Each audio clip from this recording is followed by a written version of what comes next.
Chapter 65. That night, the moon hung high in the sky. Ning Chen was sitting alone in his room, preparing to meditate when he heard a knock on the door. "The door isn't locked. Please come in," said Ning Chen. Creak. The person who came in was Ah Man. Under the dim light of the night, her delicate and charming face was exceptionally moving. "What's wrong?" asked Ning Chen with concern. "I can't sleep." Ah Man stood there, her words still so direct. It was just that it didn't seem appropriate for a man and woman to be alone together. But the two of them weren't ordinary people. One didn't care, and the other didn't care. So whether or not it was appropriate, she still came in. "If you can't sleep, you can cultivate," suggested Ning Chen.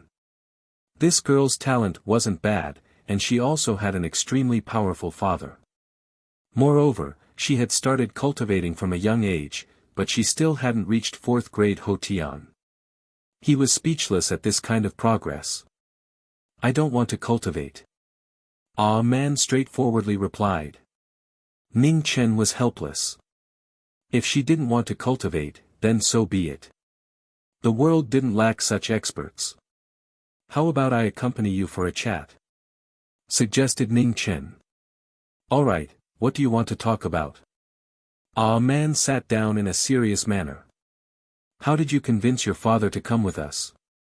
This was a question he had always known. The barbarian king didn't have a good impression of him, so logically speaking, he shouldn't have agreed to let Ah Man come with them. "I didn't tell him," said Ah Man honestly. "You didn't?" Ning Chen was covered in cold sweat. "You left in a hurry, and I found out late, so I didn't say anything." Ah Man nodded. Ning Chen felt a chill run down his back. That was a powerful person who could fight with the Yen prince, and he was also a Xiantian. If he kidnapped his daughter like this, wouldn't the barbarian king tear him apart? Why didn't the barbarian king's palace stop you? Ning Chen was very unhappy. That was their princess. Weren't they afraid of losing her? Why would they stop me? Ah Man didn't understand. It wasn't her first time leaving the palace. That's true. Ning Chen helplessly nodded. In the world that Ah Man lived in, she could do whatever she wanted. She was a princess. Other than the barbarian king, she had the highest authority. Let alone leaving the palace, even if she blew up the palace, the barbarian king's first concern would be whether or not Ah Man was accidentally injured. Thinking back to how he had almost been killed by the furious Zhang Sun in order to leave the palace, now that he thought about it and compared himself to Ah Man, his heart immediately felt sour. People couldn't be compared to each other. Otherwise, they would be angered to death. "Then aren't you going to write a letter to your father?" Ning Chen reminded her tactfully. With this girl's personality, it was very likely that she had never thought about this matter. Sure enough, Ah Man frowned when she heard this, and then she nodded vigorously. "Alright, I'll go back and write a letter." As soon as she finished speaking, the man stood up and left without the slightest hesitation. Ning Chen was stunned. He felt that there was still a generation gap between him and this lady. Weren't they just chatting? Is it appropriate for you to leave like this? However, considering this girl's usual style, he decided that he had to adapt himself. After the conversation ended, Ning Chen prepared to extinguish the lamp. He didn't cultivate or adjust his breathing, but instead went straight to rest. He didn't have enough brains. He needed to reflect on himself. However, at this moment, there was a knock on the door again. "The door isn't locked. Please come in," Ning Chen said helplessly. Prince Yen pushed the door open and entered. Sensing the familiar aura in the air, he asked calmly, "A man came by?" "Yes, she just left." Ning Chen nodded and didn't hide anything. Prince Yen didn't ask any more questions. Instead, he stated his purpose of coming. "I might have to leave for a while." Ning Chen frowned and asked, "How long?" Prince Yen thought for a while and replied, "About 7 days." Ning Chen felt a trace of uneasiness, but he couldn't tell why. He hoped that he was overthinking. "When are you leaving?" Ning Chen asked. "Tonight," Prince Yen replied with certainty. "Senior, don't worry. Our man and I will take care of ourselves," Ning Chen said calmly. Prince Yen nodded and then reminded him one last time, "Don't be rash. If there's anything, wait for me to come back." Ning Chen nodded his head and agreed. Prince Yen thought for a while. His face flashed and he returned to his middle-aged appearance. Ning Chen was slightly surprised and asked, "Senior, why are you doing this?" Prince Yen said calmly, "If I don't get old, someone will be very uneasy." Ning Chen opened his mouth but didn't say anything. Did someone as strong as Prince Yen have to worry about that person's feelings? Prince Yen left. However, as soon as he left, someone unexpected came. It was the master of the prince's residence, Prince Yu. He didn't have any impression of Prince Yu. Today was the first time they met, and they didn't even speak a word. "May I know why Prince Yu is here?" Ning Chen asked politely. I had nothing to do at night, so I came to sit," Prince Yu said with a smile. Ning Chen sneered in his heart. Nonsense. The night was long and he didn't want to sleep. He wanted to sleep more than anyone else, but they kept coming one after another. Were they not done yet? Ah man didn't say anything. It didn't matter how long he sat here. He would treat him like an ancestor. Prince Yen didn't say anything either. This was his current boss, so he had to treat him well. But why did a Prince Yu come to a small eunuch's room in the middle of the night instead of sleeping? "I'm honored that you've come in person." Ning Chen smiled obsequiously. He was already so skilled that he couldn't be more skilled. Wasn't it just wrangling? He wouldn't sleep tonight. He'd keep you company. "Ning Chen, how long have you been in the palace?" Prince Yu asked with a warm expression. Ning Chen calculated, then said, "Half a year." He should still be a person with an official position. Zhang Sun and Emperor Xia hadn't put his affairs on the table, even though they both knew he couldn't go back. "What do you think of His Majesty?"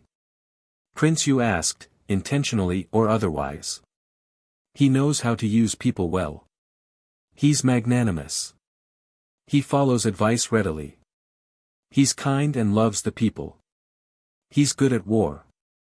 He's wise and powerful. He's a virtuous ruler." Ning Chen recited fluently. After saying that, Ning Chen glanced at Prince Yu, who was in a daze. He thought to himself, "That's not enough, right? I have more. For example, he's diligent in government affairs. He's never stopped reading. He's strict with himself. He's eloquent. He's elegant. He's wise and prudent. He's someone who participated in the most terrifying imperial examinations in the world, the Gaokao. Being able to recite a few idioms was the most basic of the basics." Prince Yu was indeed in a daze. He hadn't expected someone to be able to flatter him to this extent. He'd said so much without repeating anything. It was said that the little eunuch by the Empress' side was extraordinarily talented. Seeing him today, he really lived up to his reputation. No wonder he could force the emissary of the Kingdom of Truth to retreat again and again. However, he didn't believe this nonsense at all. In this world, Emperor Xia was definitely at the top of the list of people who wanted Ning Chen dead the most. The current Emperor Xia was very suspicious. After the incident at Jingqi Palace, he would definitely want to control Ning Chen firmly. The result was obvious. Ning Chen had escaped from the palace. He'd made his attitude clear. Emperor Xia wouldn't be lenient. A straightforward person doesn't resort to insinuations. "Little brother Ning, can you tell me what you really think?" Prince Yu chuckled and asked politely. Ning Chen was a little surprised. "What do you mean, Prince? Every word I say comes from the bottom of my heart. What insinuations are there?" Hearing this, Prince Yu frowned slightly, and an undetectable light flashed in his eyes. This kid really was impervious to everything, and he was watertight. A few days ago, he'd found out that this kid had caused quite a commotion in the imperial city. In the end, the Empress had personally come and escorted him out of the imperial city. This kind of grace had never appeared in the 1,000-year history of the Xia kingdom. The reason why he valued this person so much was partly because of the Empress and partly because of Prince Yen. If someone had told him before that he would one day try his best to rope in a little eunuch, he wouldn't have believed it even if he was beaten to death. However, the truth was right in front of him. He had no choice but to put down his pride and talk nicely with this kid. Ning Chen didn't know what Prince Yu's real purpose was. However, he could still hear the hidden intention of roping him in. No one was perfect, but one would be finished. He couldn't figure out what Prince Yu wanted to do, so he definitely couldn't step on this pirate ship. No matter how big the world was, it couldn't be bigger than a person's ambition. No one in the imperial family was easy to deal with. He had to be very careful. He'd already caused a lot of trouble for Zhangsun. He really couldn't cause any more trouble. Prince Yu saw that there wouldn't be any progress if they continued talking like this. Thus, he stood up and said seriously, "Ning Chen, I really admire your talent. I sincerely hope that you can work for me." Ning Chen's eyes narrowed. Finally, he couldn't hold it in anymore. He'd thought he'd have to continue feigning civility for a while. Unfortunately, he had to continue pretending. After gathering his emotions, Ning Chen pretended to be terrified and said, "Thank you for your kindness, Prince. However, a servant can't serve two masters. The Empress has treated me so well. How can I serve another master?" Prince Yu frowned again. Could it be that he hadn't made it clear enough? He wanted Ning Chen to work for him mainly because he needed his right to speak beside Prince Yen and the Empress. What use did he have for him? He already had many servants in his residence. He didn't need another one. Ning Chen didn't wait for Prince Yu to continue speaking. He respectfully asked him to leave. "Prince, it's late. You must be tired. Please go back and rest." The anger in Prince Yu's heart rose, but he still suppressed it.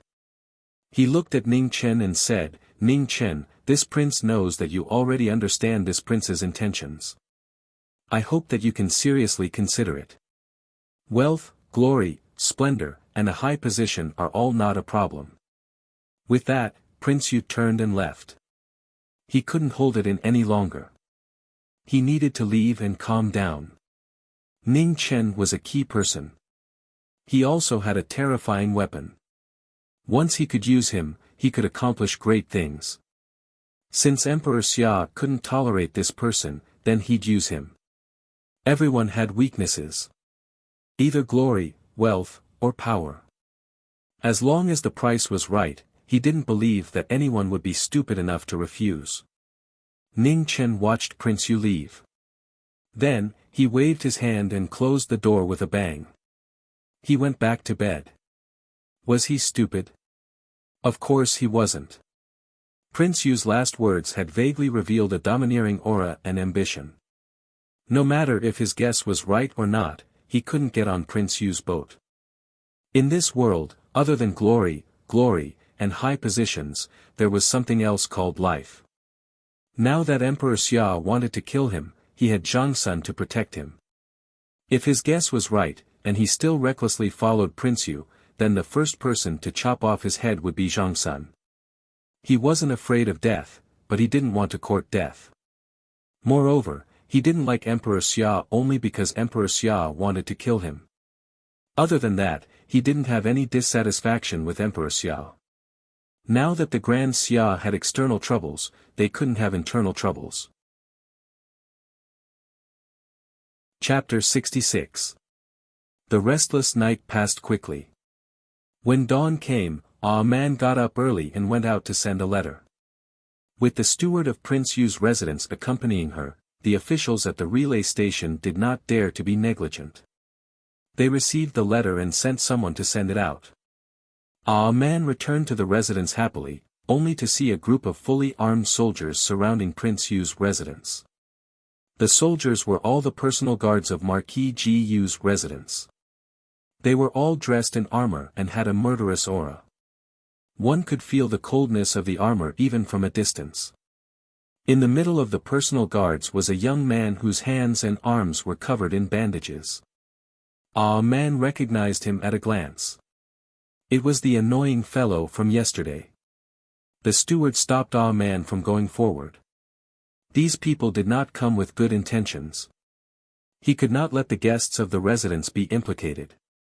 However, what the steward did not know was that these people were provoked by the two guests, A Man and Ning Chen, and the residence was the party that could be implicated. Prince Yu walked out of the residence and saw the personal guards of Marquis Yu's residence. He could not help but frown.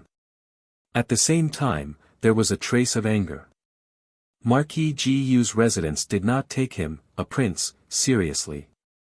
They actually dared to surround the residence in public. Go in and search. Seeing the door of the residence open, Ji Yuntang, who was about to send people to break the door, waved his hand and said angrily. Yes. The soldiers bowed and received the order. They stood up and were about to barge into the residence. Presumptuous. Prince Yu shouted and walked forward with a gloomy face. Ji Yuntang, don't go too far. Prince Yu, don't blame me for not giving you face. If you want to blame someone, blame yourself for taking in someone who should not have been taken in.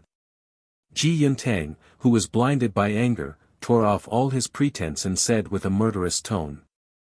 At this moment, Ning Chen, who heard the commotion outside, turned his wheelchair and walked out unhurriedly. When he saw the fully armed soldiers around him, he felt helpless. Is there going to be a fight again? He looked down on Ji Yuntang very much. You were the one who started it, and you were the one who attacked first. After you could not win, you still called for help. A man saw Ning Chen come out and jogged to the latter's side. She asked uneasily, is there going to be a fight again? Yes. Ning Chen nodded. It seemed like this was very possible. Yesterday, he had just promised Prince Yen that he would not fight again. He did not expect that he would have to make an exception today. That's him. Capture him, dead or alive. When Ji Yuntang saw Ning Chen, he immediately furrowed his brows and shouted. Wait. Prince Yu took a step forward and stopped him.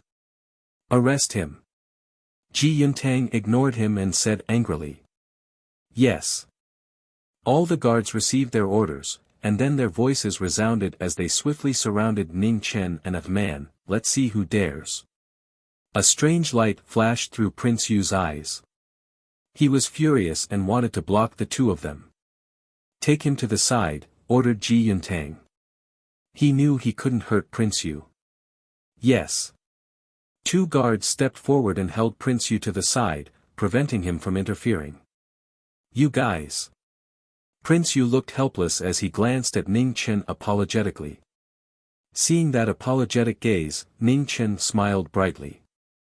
However, he sneered inside. This show was too fake. A grand prince was subdued just like that. He was putting so much effort into acting because he wanted to see just how strong he was. Then, when he was in the most danger, he would erupt and even risk his life to save him, making him owe him a huge favor. It would be best if he would be so moved that he would swear loyalty to him. He had already told a man who knew how many times this lousy plot was like a story. Even if he was scheming, he needed someone to cooperate with him. However, he was very sorry. He really could fight now and did not need anyone's help. On the side, a man did not care about their sinister performance. Instead, she looked inside the residence. Seeing that Prince Yen was not there, she asked curiously, where's Senior? He went on a long trip, replied Ning Chen. Oh, replied a man softly. In the next moment, a trace of excitement flashed through her eyes. Then can we fight? Ning Chen glanced at a man in surprise. Although he knew that this girl's thoughts were very direct and jumping around, could this matter be understood in such a way? Shouldn't the usual reaction be to worry that no one would protect them? He thought about it carefully. That made sense. Without Prince Yen, the most direct effect was that they could fight. It turned out that the uneasiness in Ah Man's eyes was not because she was worried about the trouble they had caused, but because she was worried about what would happen if Prince Yen found out about the fight. Under such a heavy atmosphere, this girl could still think like this. Her train of thought was indeed very valiant. Are you going to stand beside me or watch from afar? Ning Chen glanced at the guard surrounding him and asked softly, are you going to stand beside me or watch from afar? Will I be a burden to you if I watch from here? Ah Man asked awkwardly. Ning Chen glanced at them again, thought for a moment, and said, it's fine. My opponents are weaker. I can still take care of them. Then I'll watch from here, Wild said without hesitation. The two of them spoke very softly, but the bodyguards present were all ranked martial artists after all. For a moment, their faces were unusually gloomy. This young man was too arrogant. Go! With a heavy shout and the clanging of armors, the battle sabers were drawn and slashed towards Ning Chen. Ah Man stood to the side, excitedly looking at the saber light. There was no fear in her eyes. Ning Chen said that he would protect her. He would definitely not let anything happen to her. Dang! The ink sword was drawn, and the saber light in front of him was repelled. The wheelchair took half a step forward, and the saber light behind him also missed. Ah Man stood to the side. Although it seemed dangerous, it was actually the safest. The bodyguard sabers were all aimed at Ning Chen. Even if they missed, they would be immediately repelled by the ink sword. The bodyguards of Marquis Gu's residence were mostly 5th rank and below. After all, the bodyguards of Marquis Gu could not compare to Emperor Xia's shadows and dark dragon guards. Moreover, Ning Chen was no longer the martial arts idiot of the past. It was not difficult for him to deal with them. Taking into account the existence of Marquis Gu, Ning Chen did not want to kill him. Between the moves, there was not much killing intent. The more the bodyguards fought, the more shocked they became. They discovered that they could not do anything to the youth in front of them. Peng peng, another two figures flew out and smashed into the stone ground in front of the prince's residence. They could not get up for a while. Kill! Suddenly, 3 bodyguards exploded with all their strength. Bypassing Ning Chen's sword, they mercilessly slashed their sabers at Ah Man. Ah Man did not react, but Ning Chen did. His sword repelled the 2 sabers, and then with a twist, his sword went for the throat. The third bodyguard blankly fell to the ground, blood spraying 3 feet high from his throat. Ning Chen's expression was gloomy. He had held back because he did not want to completely offend Marquis Gu. But that did not mean he did not dare to kill him. Ah Man, move back. Ning Chen gently pulled Ah Man behind him. His eyes coldly looked at the bodyguards who were still trying to surround them. Since you want to die, then don't live. In the next instant, Ning Chen's sword and body moved. Everyone only saw a blur before their eyes. The snow in front of them was the last thing they saw before death. Immediately after, the ink light continuously danced, bringing with it a spray of blood. Not long after, the ground was littered with corpses. It was a shocking scene. In the blink of an eye, there were no longer any people standing around the wheelchair. Ji Yuntang was dumbfounded. Prince Yu also frowned. None of them had expected Ning Chen to be so powerful. Ning Chen put away his sword. His chest felt a bit stuffy. That was a sign his injuries were not stable. There was a reason why Senior had not allowed him to fight. If he used up too much of his true qi, there was a chance his injuries would erupt. Ah Man, push me back, said Ning Chen softly. Oh, okay. Ah Man ran over and pushed Ning Chen back into the prince's residence. Before entering the prince's residence, Ning Chen turned to look at Prince Yu. He respectfully said, "Thank you for protecting me just now." Ning Chen is endlessly grateful. Prince Yu raised an eyebrow and forced a smile. "You're too courteous." Ning Chen then glanced at Ji Yuntang. "Young Marquis, I advise you to think of a way to explain what happened today. I think Marquis Ji Yu still doesn't know that you privately mobilized troops to surround the prince's residence. You're on your own now." Neither he nor Ji Yuntang could escape responsibility for what happened today. Privately mobilizing troops to surround the prince's residence was a huge crime. Massacring the Marquis's personal guards was also a huge crime. If they really wanted to argue about it, both of them would be beheaded. If Marquis Ji Yu didn't want his son to die, then this matter could only be suppressed in secret. After returning to the prince's residence, Ning Chen was finally unable to suppress the stuffy feeling in his chest. He violently coughed twice, and a trace of blood seeped out from between his fingers. Ah Man's face turned pale with fright. She hastily used her sleeve to wipe away the blood. She sobbed, "Don't scare me. Don't die." Ning Chen was helpless. Who said that vomiting blood would definitely lead to death? If that was the case, who knew how many times he would have already died? "Don't worry, I'm fine." Seeing that a man was about to cry, Ning Chen forcefully endured the feeling of spitting out another mouthful of blood and spoke with great difficulty. "Really?" Ah Man didn't believe him. "Really?" Ning Chen nodded with certainty. "Ah Man, Go out for a moment. I'll change my clothes." "Okay." After coaxing Ah Man to leave, Ning Chen covered his mouth and vomited a mouthful of blood.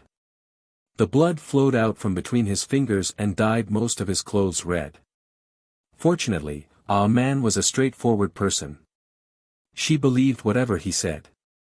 In the northern plains, a young general quickly walked into the commander's tent and said respectfully, reporting to the military advisor, "Prince Yan left Tianfu City last night." Fan Lingyue was currently sitting in front of a table in the tent with her eyes closed in deep thought. After about 3 breaths of time, she calmly asked, "Has Si Mingjian set off?" "They set off this morning and will reach Tianfu City in 3 days, the young general replied. "Very good. You may leave." Fan Lingyue nodded and said, "Yes." The young general bowed respectfully, then turned and left. After the general left, Fan Lingyue slowly opened her eyes. She looked at the wooden box in front of the table and sighed softly. "I hope you like the opponent I prepared for you." Prince Yan's departure was arranged by her. In this world, the only place Prince Yan could go and Ning Chen could not was the Great Xia Palace. And the only one who could summon Prince Yan back to the palace was Emperor Xia. She could not control Emperor Xia, but she could control Emperor Xia's officials. There were many officials in Great Xia, and not all of them were righteous people. She simply made 4 officials work together to write a memorial and secretly spread the rumor of Prince Yan colluding with the enemy to every corner of Emperor Xia's city. Many people in the world knew that Prince Yan went to the barbarian dynasty a few days ago and stayed in the barbarian palace for a long time. Emperor Xia was a suspicious person. Even if he knew that this was very likely a rumor, he would definitely summon Prince Yan back to the palace to explain. Zhang Sun was not by her side, and Prince Yan had left. Ning Chen was at his weakest now. She only needed to seize this opportunity and send people to get rid of him. The variable she was worried about would disappear forever. Unfortunately, they were so similar. If it were not for their different standpoints, perhaps they could really be friends. However, there were no hypotheticals in this world. She would not be soft-hearted because of this so-called mutual appreciation. Compared to the future of the Northern Meng imperial court, personal feelings were not worth mentioning. For this goal, she could sacrifice anyone, even herself. Chapter 67. The next day, Prince Yu's residence received an invitation letter. It was for Ning Chen, written by Marquis Gu himself. It was written with a strong force that penetrated the back of the paper. There was a hint of dominance in the firmness. One look and one could tell that it was the handwriting of a master at the peak of martial arts. Ning Chen received the letter. This time, he didn't bring a man with him. Instead, he went by himself. He didn't know what kind of person Marquis Gu was, so he couldn't take a man with him. Logically speaking, as a martial Marquis of Wuxia, he should not be an unreasonable person, but it was hard to know what was in a person's heart. He had to be on guard. If it wasn't for the fact that the invitation letter was for him, and that it was written by Marquis Gu himself, he wouldn't have come at all. He had all kinds of habits in his life, but he didn't have the habit of seeking death. Furthermore, with the example of the Northern Martial Marquis, his impression of the Great Xia Martial Marquis was very average. He wondered how Emperor Xia would react after reading the letter.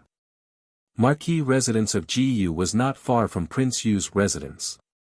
In this Jianfu city, the Marquis residence and the Prince residence were the two strongest forces. The Marquis residence existed to suppress Prince Yu's residence in addition to intimidating the barbarians. Emperor Xia was indeed very wary of his brothers.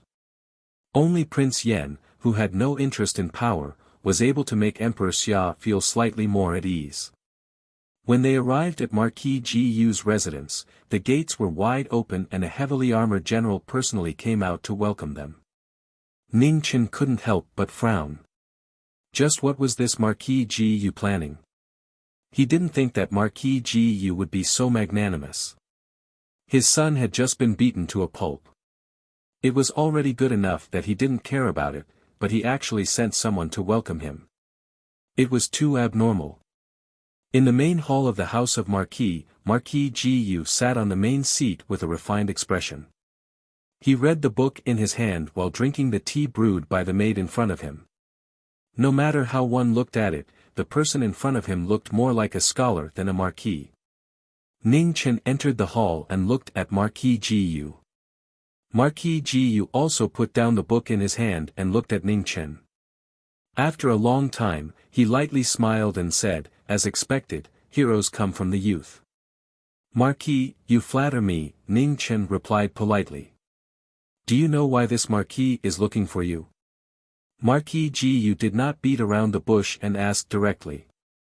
Please explain, Marquis, Ning Chen said respectfully. Jingqi Palace. Marquis Gu said these three words with a straight face. He didn't say it clearly, but he had already made his objective clear. Ning Chen smiled happily.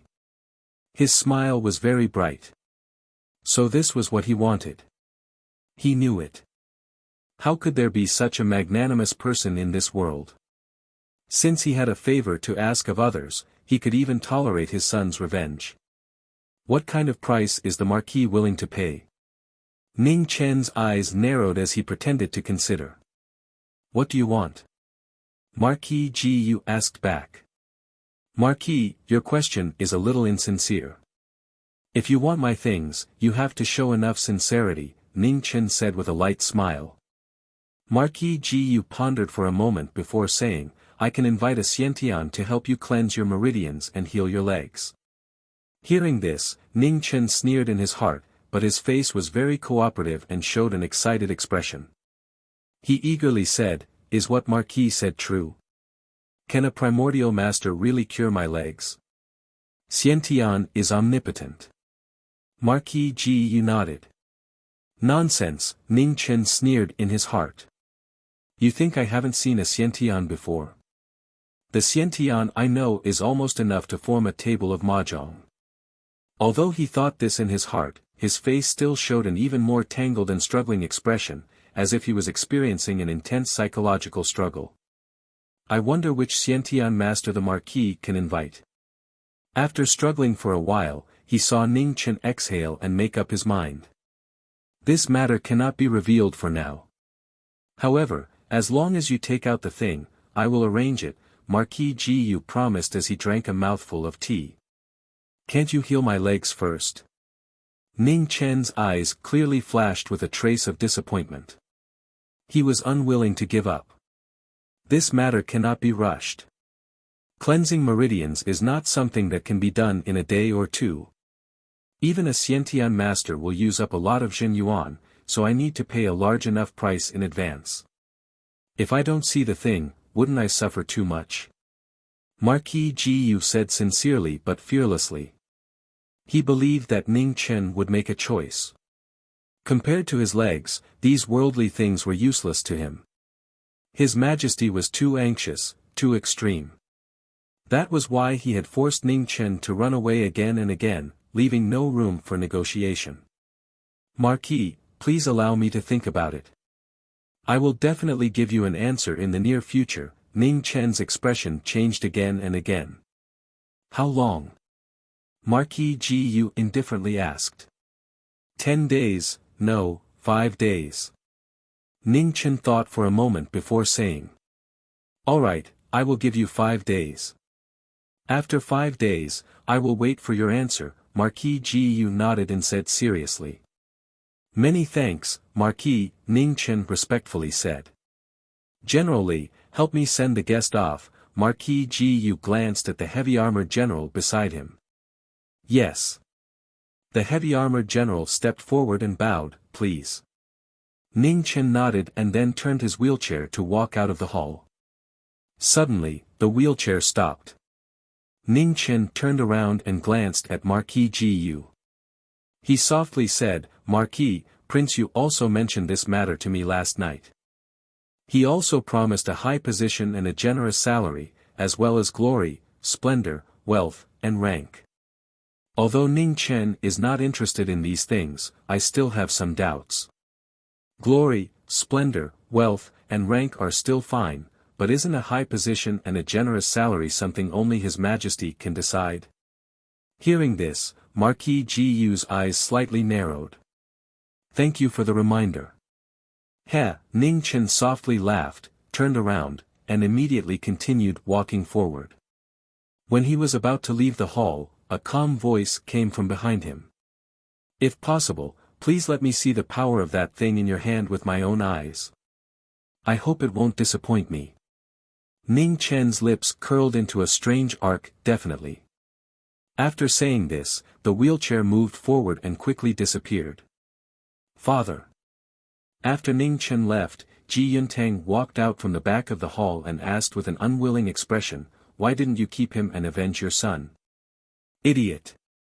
Marquis Yu coldly snorted and said, now, the entire Prince Yu's mansion knows that Ning Chen came to Marquis Yu's mansion. If you make a move at this time, do you want to attract the wrath of the Empress and Prince Yen? Don't cause trouble for me in the future. This Ning Chen isn't someone you can touch. After saying this, a dangerous light flashed in Marquis Yu's eyes. It was fine if this kid didn't make a move, but once he made a move, he had to kill him in one strike and not leave any future troubles. Yes. Ji Yuntang was unwilling, but he didn't dare to go against his father's wishes.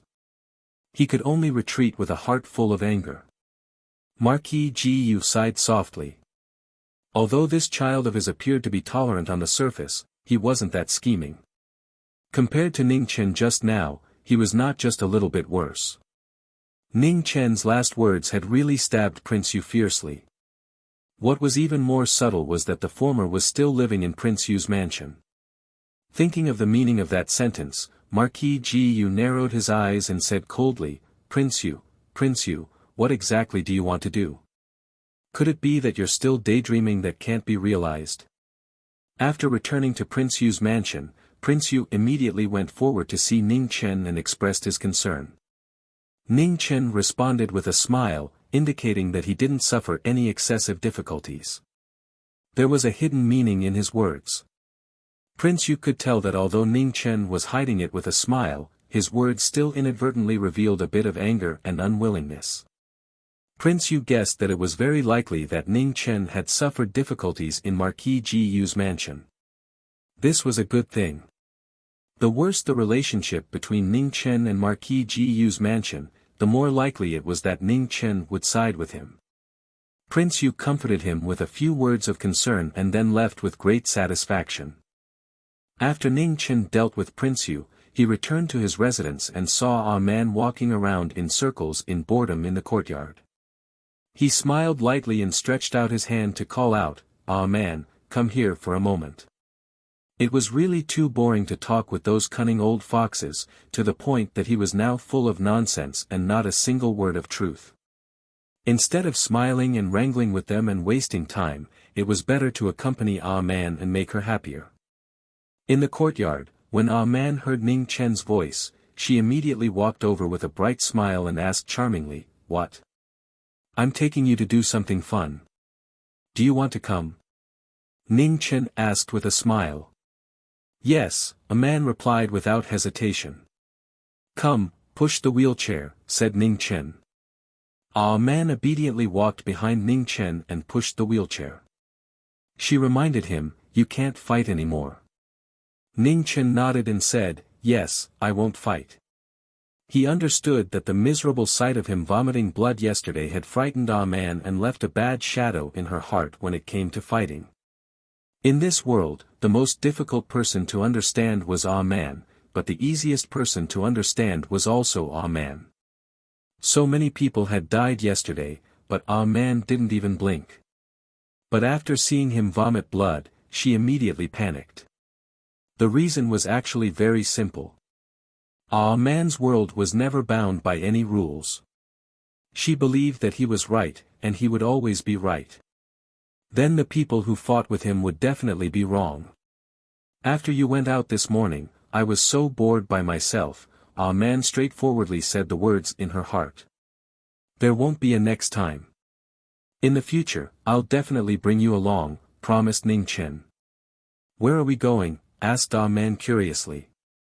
"To buy things. The cloth shop and pharmacy," replied Ning Chen. "I don't have money," said Ah Man honestly. "No problem, I have money," said Ning Chen generously. Prince Yan's salary was in his hands. He would borrow it first and return it when he had money. However, this girl Ah Man didn't bring a single copper coin when she went out. She really was careless. The cloth shop. As they walked, Wild pointed at a tailor shop in front of them and reminded them. "Go in," ordered Ning Chen. The two of them entered the cloth shop. Then Ning Chen looked at the cloth on the table and pointed at the cheapest bolt. "I want half a foot." The owner of the cloth shop looked disdainfully at the youth in front of him.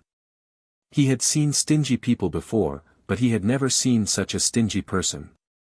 "I'm not selling half a foot," said the owner unhappily. Ning Chen frowned. Just as he was about to reason with the owner, a man pointed at the most beautiful bolt of silk on the rack. "I want that." The color of the silk was light and elegant. It wasn't too thick or bright, and it was smooth and flawless. It was clearly a famous product and was very expensive. Ning Chen clenched his teeth and said, "I'll buy it." Hearing this, the owner's expression immediately changed. He smiled so widely that he couldn't close his mouth. "All right, young master also wants this bolt of cloth, right? No need to cut it, I'll give it to you for free." Ning Chen clenched his teeth and paid the money. Then he took the 2 bolts of cloth and left. How could he have forgotten that although this girl was different from ordinary people, she was still a princess? How could ordinary people compare to her taste? Most importantly, she was still a woman. When she saw beautiful things, she would subconsciously want them. 2 bolts of cloth, 130 taels of silver. This bolt of cloth was only enough to cover his head. What kind of silk was this? It was clearly made of silver. "Ah man, what are you buying it for?" Ning Chen's heart bled as he asked. "To make clothes." Ah man's eyebrows curved as she smiled. "Don't you already have a lot of clothes?"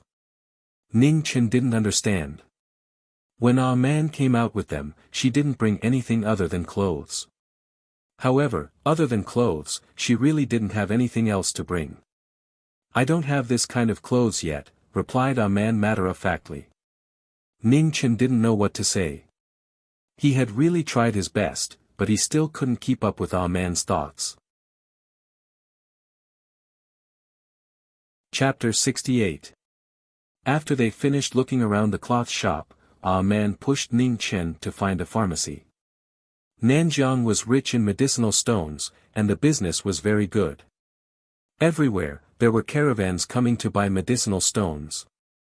Ning Chen found a pharmacy and began to buy as much as he could. He had already spent over 100 taels, so he didn't care about the change. Not long after, a large sack was filled to the brim. There were at least 20 to 30 different types of medicinal stones. After the two of them finished buying, they immediately returned to the prince's residence. They closed the door and began to work. There were too many types of medicinal stones, and most of them were useless. Ning Chen only bought them to confuse the people who were secretly following him. Prince Yu and Marquis Yu clearly wanted to know the secret recipe for the explosives, so he had to be very careful. What is this? A man looked at the strange thing that Ning Chen had cut out of cotton and asked in confusion. A mask, Ning Chen replied. Last time in the palace, he and General Ling almost choked to death when he used these medicinal stones. This time, he had to make sure to protect himself. After sewing the layers of masks, Ning Chen was about to put them on when he suddenly stopped. He looked at Ah Man and smiled mischievously. Ah Man, lower your head. Why? Ah Man didn't notice Ning Chen's strange smile. She obediently moved her delicate little face closer and asked curiously. You'll know in a moment.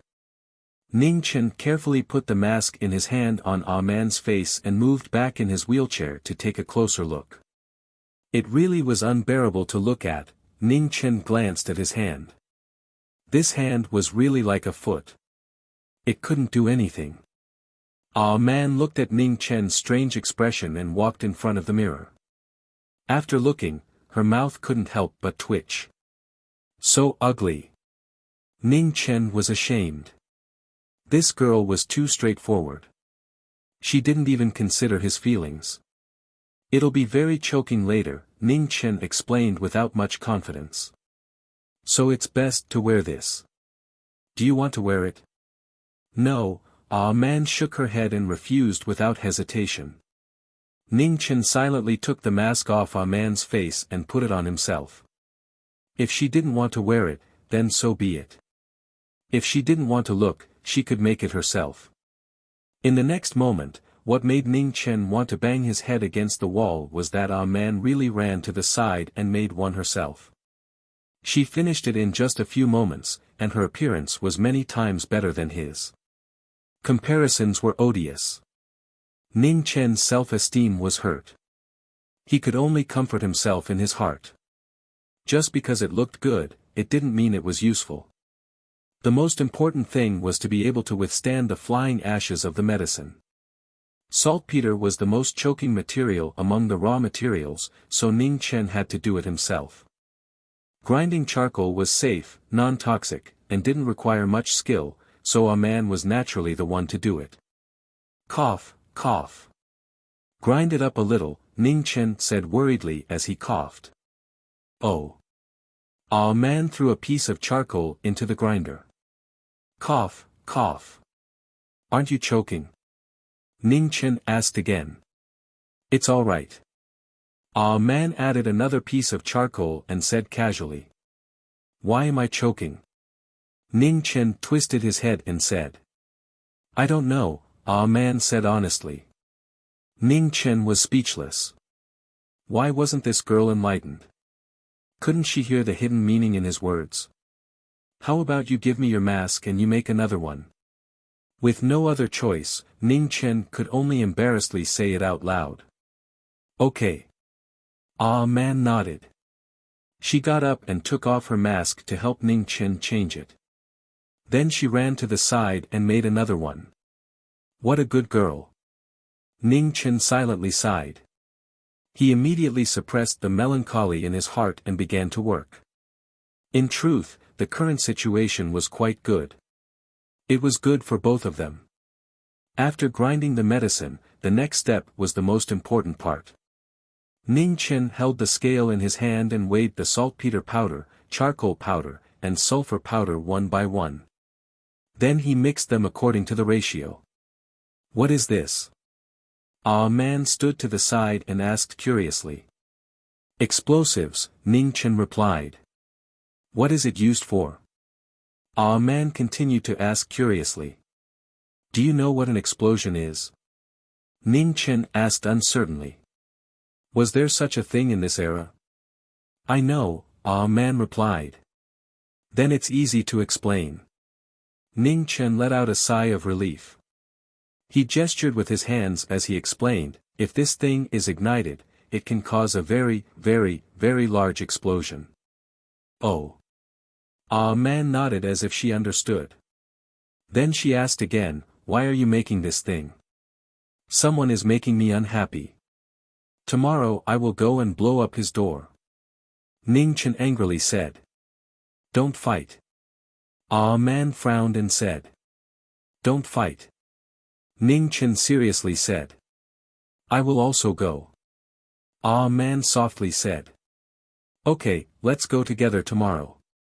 Ning Chen agreed. He had originally planned to bring A man along. The next day, early in the morning, Ning Chen brushed his teeth and washed his face. He was full of energy.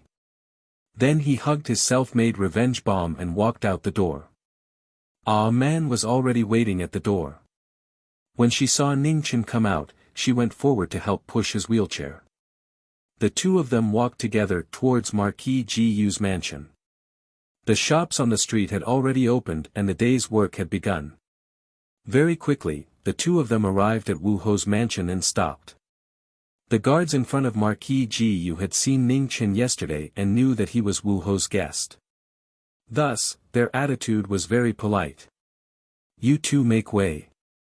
Ning Chen said to the two guards at the door. The two guards frowned when they heard this, but they still took a few steps back. Make way again. Ning Chen felt that it was still not enough and requested again. The two guards retreated a few more steps. They looked at each other and saw the confusion in each other's eyes. What was he trying to do? Ning Chen handed the bomb in his hand to A man. Then he took out a lighter and instructed, A man, put this thing at the door and light up the wire. After that you don't need to care about anything else. Quickly run. A man nodded. Although she did not understand, she would do as she was told. Ning Chen took one last look at Wu Ho's mansion and sneered in his heart. You want to see its power? You don't want to be disappointed. You can experience it for yourself. A man followed Ning Chen's instructions and placed the bomb in front of the mansion. She bent down and lit up the wire. Then she threw the lighter and immediately ran towards Ning Chen. Chi, the fuse sizzled like the countdown of a clock. Just as Wild ran to Ning Chen's side, she heard an earth-shattering sound. An enormous cloud of fire erupted. In an instant, the heavens shook and the earth shook as rocks fell like rain. The mansion's main door disappeared and turned into fragments that filled the sky. Even the surrounding stone walls fell down. A man was shocked. The two guards were even more dumbfounded. Looking at the falling debris, they did not know whether it was the main door or the walls. Their brains were unable to react for a while. Beside Ning Chen, A man was the first to come back to her senses. In the next moment she smiled happily. Seeing this smile, Ning Chen felt a chill run down his spine. This girl was actually able to smile. Seeing this kind of scene for the first time, shouldn't she be scared witless? He really did not understand A man's world. Is there more? A man asked with some excitement. Ning Chen's eyelids jumped and he quickly shook his head, no more. I only made this one yesterday. Luckily, he only made one. A man was going to use it as a firecracker. Oh. A man replied with some disappointment. Let's go. Otherwise there will be another fight. Ning Chen called out. A man obediently followed and left. Just at this time, the Wu Ho government's guards reacted. Just as they were about to go up and stop them, they were stopped by a heavy voice, "No need to chase." As he spoke, Marquis Gu walked out with a gloomy expression. He glanced at the door that had been blown beyond recognition, and then stared at the two people that were gradually disappearing into the distance. Anger, fear, and killing intent unceasingly emerged in his heart. After all his calculations, he had miscalculated this brat's terrifying schemes and guts. On the way, Ah Man asked puzzledly, "Why aren't they chasing us?" Ning Chen chuckled and said, "Because their Marquis wants the method to create that thing. He captured me. If I am not happy, I would rather die than surrender. Furthermore, he was the one who said he wanted to see the power of that thing. I am just following his instructions." Ah Man nodded thoughtfully and honestly said, "You are so treacherous." Ning Chen wanted to choke to death. When they returned to Prince Yu's residence, Prince Yu was already waiting for them. It was obvious that the news from the spies had spread faster than them, and had already informed Prince Yu. Prince Yu was shocked and happy at the same time. He was shocked because the power of that thing was as terrifying as the rumors said. He was happy because Ning Chen must have completely fallen out with Marquis Gu's residence this time. Going to blow up someone else's residence, this was a blatant slap to their face. Prince Yu saw the two of them returning and immediately went up to them. Just as he was about to speak, he was stopped by Ning Chen. Ning Chen knew that he had to start acting and arguing with Prince Yu again. He was afraid that Ah Man would be bored, so he turned and said, "Ah Man, you go back first. I have something to say to Prince Yu." "Okay." Ah Man nodded obediently and then left by herself. After Ah Man left, Ning Chen apologized to Prince Yu, "Prince, I am sorry. There are some things that I do not want Ah Man to know. This prince can understand, but you are too impulsive this time." Prince Yu's tone was filled with reproach. Ning Chen revealed an unconvinced expression and coldly snorted, "They are the ones who have gone too far." Sigh. Prince Yu sighed and patiently advised, "Even so, no matter what, Marquis Gu is a martial marquis personally conferred by Emperor Xiao. If you slap his face like this, he will definitely not let this matter rest. He dares." Ning Chen had endured for a long time, and finally revealed an arrogant expression as he said angrily. A sneer flashed across Prince Yu's eyes. In the end, he was still a young man, and his patience was still lacking. "Ning Chen, don't be impulsive. Think about it, no matter how much the Empress favors you, it's impossible for her to protect you every time. Not to mention Prince Yan, even though third brother's martial arts are extraordinary, he doesn't have any real power in his hands. To contend against a martial marquis whose martial arts are not inferior to his, how difficult is that?"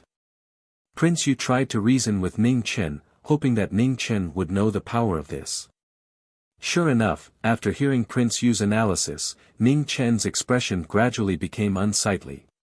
Moreover, it became more and more unsightly and paler, as if he understood how much trouble he had caused today.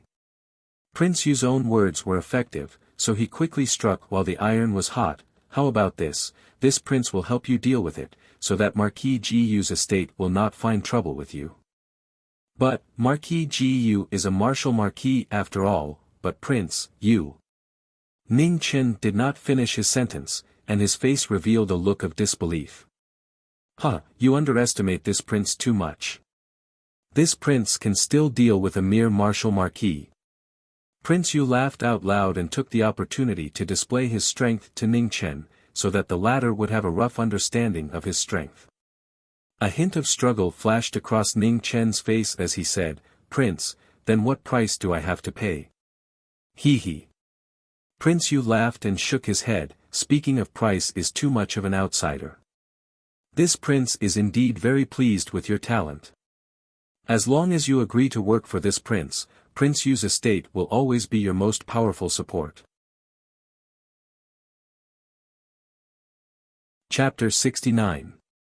Ning Chen still didn't agree to Prince Yu's request. However, Prince Yu wasn't in a hurry this time. He was sure that Ning Chen had no other choice but to rely on him. Ning Chen could only snort at this. However, what surprised him was the confidence that Prince Yu deliberately revealed. If it wasn't a bluff, then Prince Yu's hidden strength was something he had to pay attention to.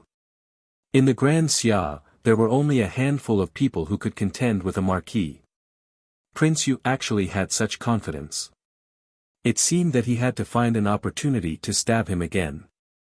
Otherwise, if he really became powerful, wouldn't the Grand Xia erupt with internal and external troubles? In the next 2 days, Ning Chen and Ah Man didn't leave the residence. Prince Yu and Marquis Ji Yu also didn't make any movements. Ning Chen was waiting for Prince Yen to return, while Prince Yu and Marquis Ji Yu were waiting for his reply. Marquis Ji Yu was indeed a very tolerant person. Ning Chen was ashamed of his own inferiority.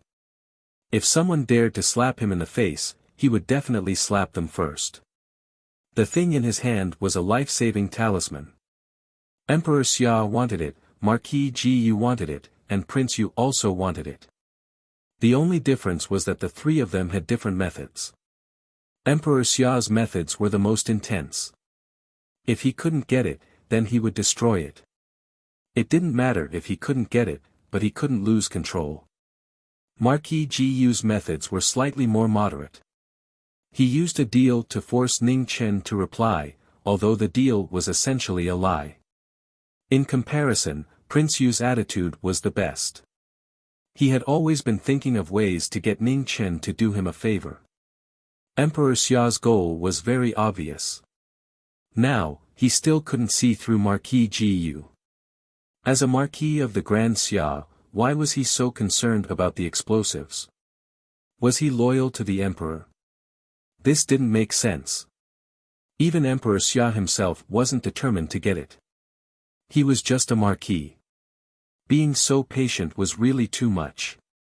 He really wanted to go over and blow it up again to see how patient Marquis Ji Yu was. If he wasn't wrong, Marquis Ji Yu had surely pledged loyalty to a prince in secret, and his actions were precisely to fight for bargaining chips for this prince. Emperor Xia was already old, and he worked hard for many years. His body had long since reached the end of its life, and he wouldn't be able to hold on for much longer.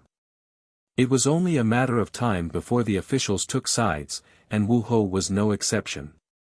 It was just that he could not tell which Prince Ji Yu was loyal to. The eldest prince, the third prince, or the 10th prince.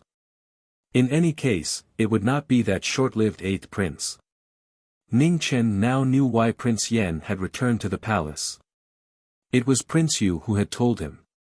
Emperor Xia was suspicious, and the situation was not good for Prince Yen. But Ning Chen believed that the elder would return. If he said 7 days, it would be 7 days. Almost 4 days had passed, and there were only 3 days left. In the small courtyard, Ning Chen sat facing the moon. He closed his eyes and adjusted his breathing. Little bits of light flew into his body. Inside the chi vortex in his dantian, there was a beautiful silver light. It was as vast as the ocean. His Zhen Qi spiraled like the 9 heavens, flowing through his meridians and veins throughout his body. His mortal body contained the potential of a dragon. The human body's treasury was immeasurably deep. Suddenly, a blood-colored sword light cut through the void. It was as if it came from the 9 heavens. It was incomparably swift and fierce. It was aimed at Ning Chen's heart. At the same time, Ning Chen's eyes suddenly opened. The silver light flourished. His left hand made an empty gesture, and his right hand waved. A vast palm energy roared out. The silver light turned into the hand of a death god and attacked the assassin's right chest. It was a move that risked his life for his opponent's life. There was no turning back. The sword light subconsciously paused for a moment. However, that moment of indecision was enough. In a battle of life and death, there was no room for hesitation. Ning Chen's wheelchair quickly turned, and he narrowly avoided the attack. Chi! The sword entered his body. Blood blossomed. In an instant, Ning Chen's right hand slapped towards the black figure. His palm energy gushed out. The silver light was dazzling, and the person and the sword were sent flying. After the first attack failed, the black figure used another killer move. A golden sword appeared in his left hand. The two swords drew the moon. His martial arts increased by another 30%. He stomped on the ground, and his afterimages flew out. The sharp sword light covered an area of 10 feet. Ning Chen's face looked serious. An inch to the right of his heart, blood dripped down and dyed half of his plain clothes red. Before the sword reached him, he retreated quickly. His left hand flipped rapidly, and an ancient-looking green bow appeared. He bent the bow and put an arrow on it. The silver arrow broke through the void. It was as if it was breaking through dry weeds. The void shook, and there were signs of instability. The sudden arrow was only the beginning. Ning Chen waved his right hand again, and an even more frightening silver arrow appeared. He bent the bow and put the arrow on it. It was so decisive that it made people's hair stand on end. With a whoosh, the arrow was shot out. It followed the trajectory of the previous arrow at an extremely fast speed. The space finally couldn't bear it anymore. It shook violently. The tip of the arrow tore open the void with an ear-piercing friction sound. However, it was not over yet. Ning Chen made another move. The third arrow. Ning Chen's face was unprecedentedly serious. He pulled his right hand again. On the broken death bow, a silver light roared crazily. The wind blew, and the ground under him shook violently. The bow was not bent, and the arrow was not shot out. The scene was already frightening. The power of the chasing moon shook the heaven and earth. It also made the injuries in his body unstable. Blood flowed out from the corner of Ning Chen's mouth. His injuries broke out again. At the crucial moment, Ning Chen clenched his teeth and held on. He pulled the third arrow. He allowed the blood and qi in his body to flow out from the cracks on his skin. Boom! The third arrow flew out. It carried an aura that could destroy everything. It swallowed the space in the blink of an eye, and cut open a pitch-black trajectory. Facing the three powerful arrows, the black figure did not panic. He put the two swords together, and in an instant, a blood moon appeared above the swords. The swords reached the sky, and the blood moon shone brightly. The scarlet blood light dyed the night sky. It was a strange scene, and it was bone-chilling. Bang, bang, in the blink of an eye, the silver arrow had arrived. The first arrow pierced through the blood light and traveled 30 meters. It finally dissipated when it was close to the blood moon. The next arrow chased after it and collided with the blood moon. With a bang, the earth shook, and dust filled the sky. However, in the midst of the dust, the blood-red light appeared once again. The blood-red moon was dazzling, but it was showing signs of instability. At this moment, the third arrow finally arrived. The terrifying arrow directly shattered the moon, and was about to take one's life. The black figure let out a soft cry of surprise, and the third sword appeared. The three swords joined together, and shattered the arrow light in front of him. The black figure's cultivation had reached the peak of the 9th rank. The powerful pressure made Ning Chen, who was at the center of the pressure, feel powerless. "Who are you?" Ning Chen coughed up a mouthful of blood and asked with difficulty. "Beimeng's 4 engraved swords," said the black figure indifferently. "Ha!" Ning Chen smiled bitterly. "The first disciple of Beimeng Xiantian. When did he provoke such a big trouble?" The peak of the 9th rank was not something he could contend against. Today, it would be very difficult for him to escape unscathed. 4 engraved swords moved again. The blood-colored sword light met Ning Chen's face.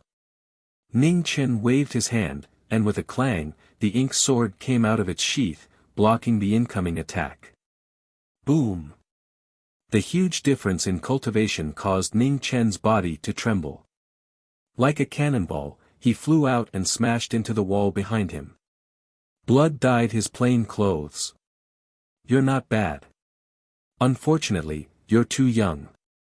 For Engraved Swords calmly said.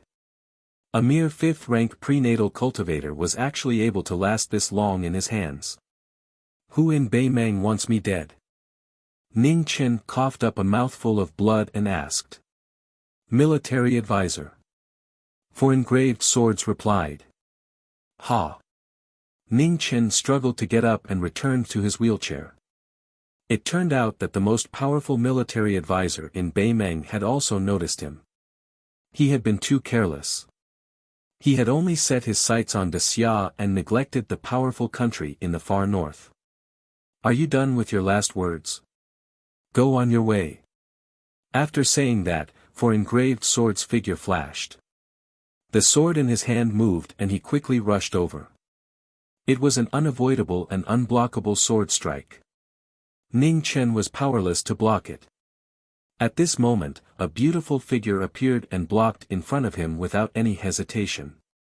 She was like a moth flying into a flame, and she had no regrets. No. Ning Chen's pupils fiercely shrank as he painfully shouted. However, everything was too late.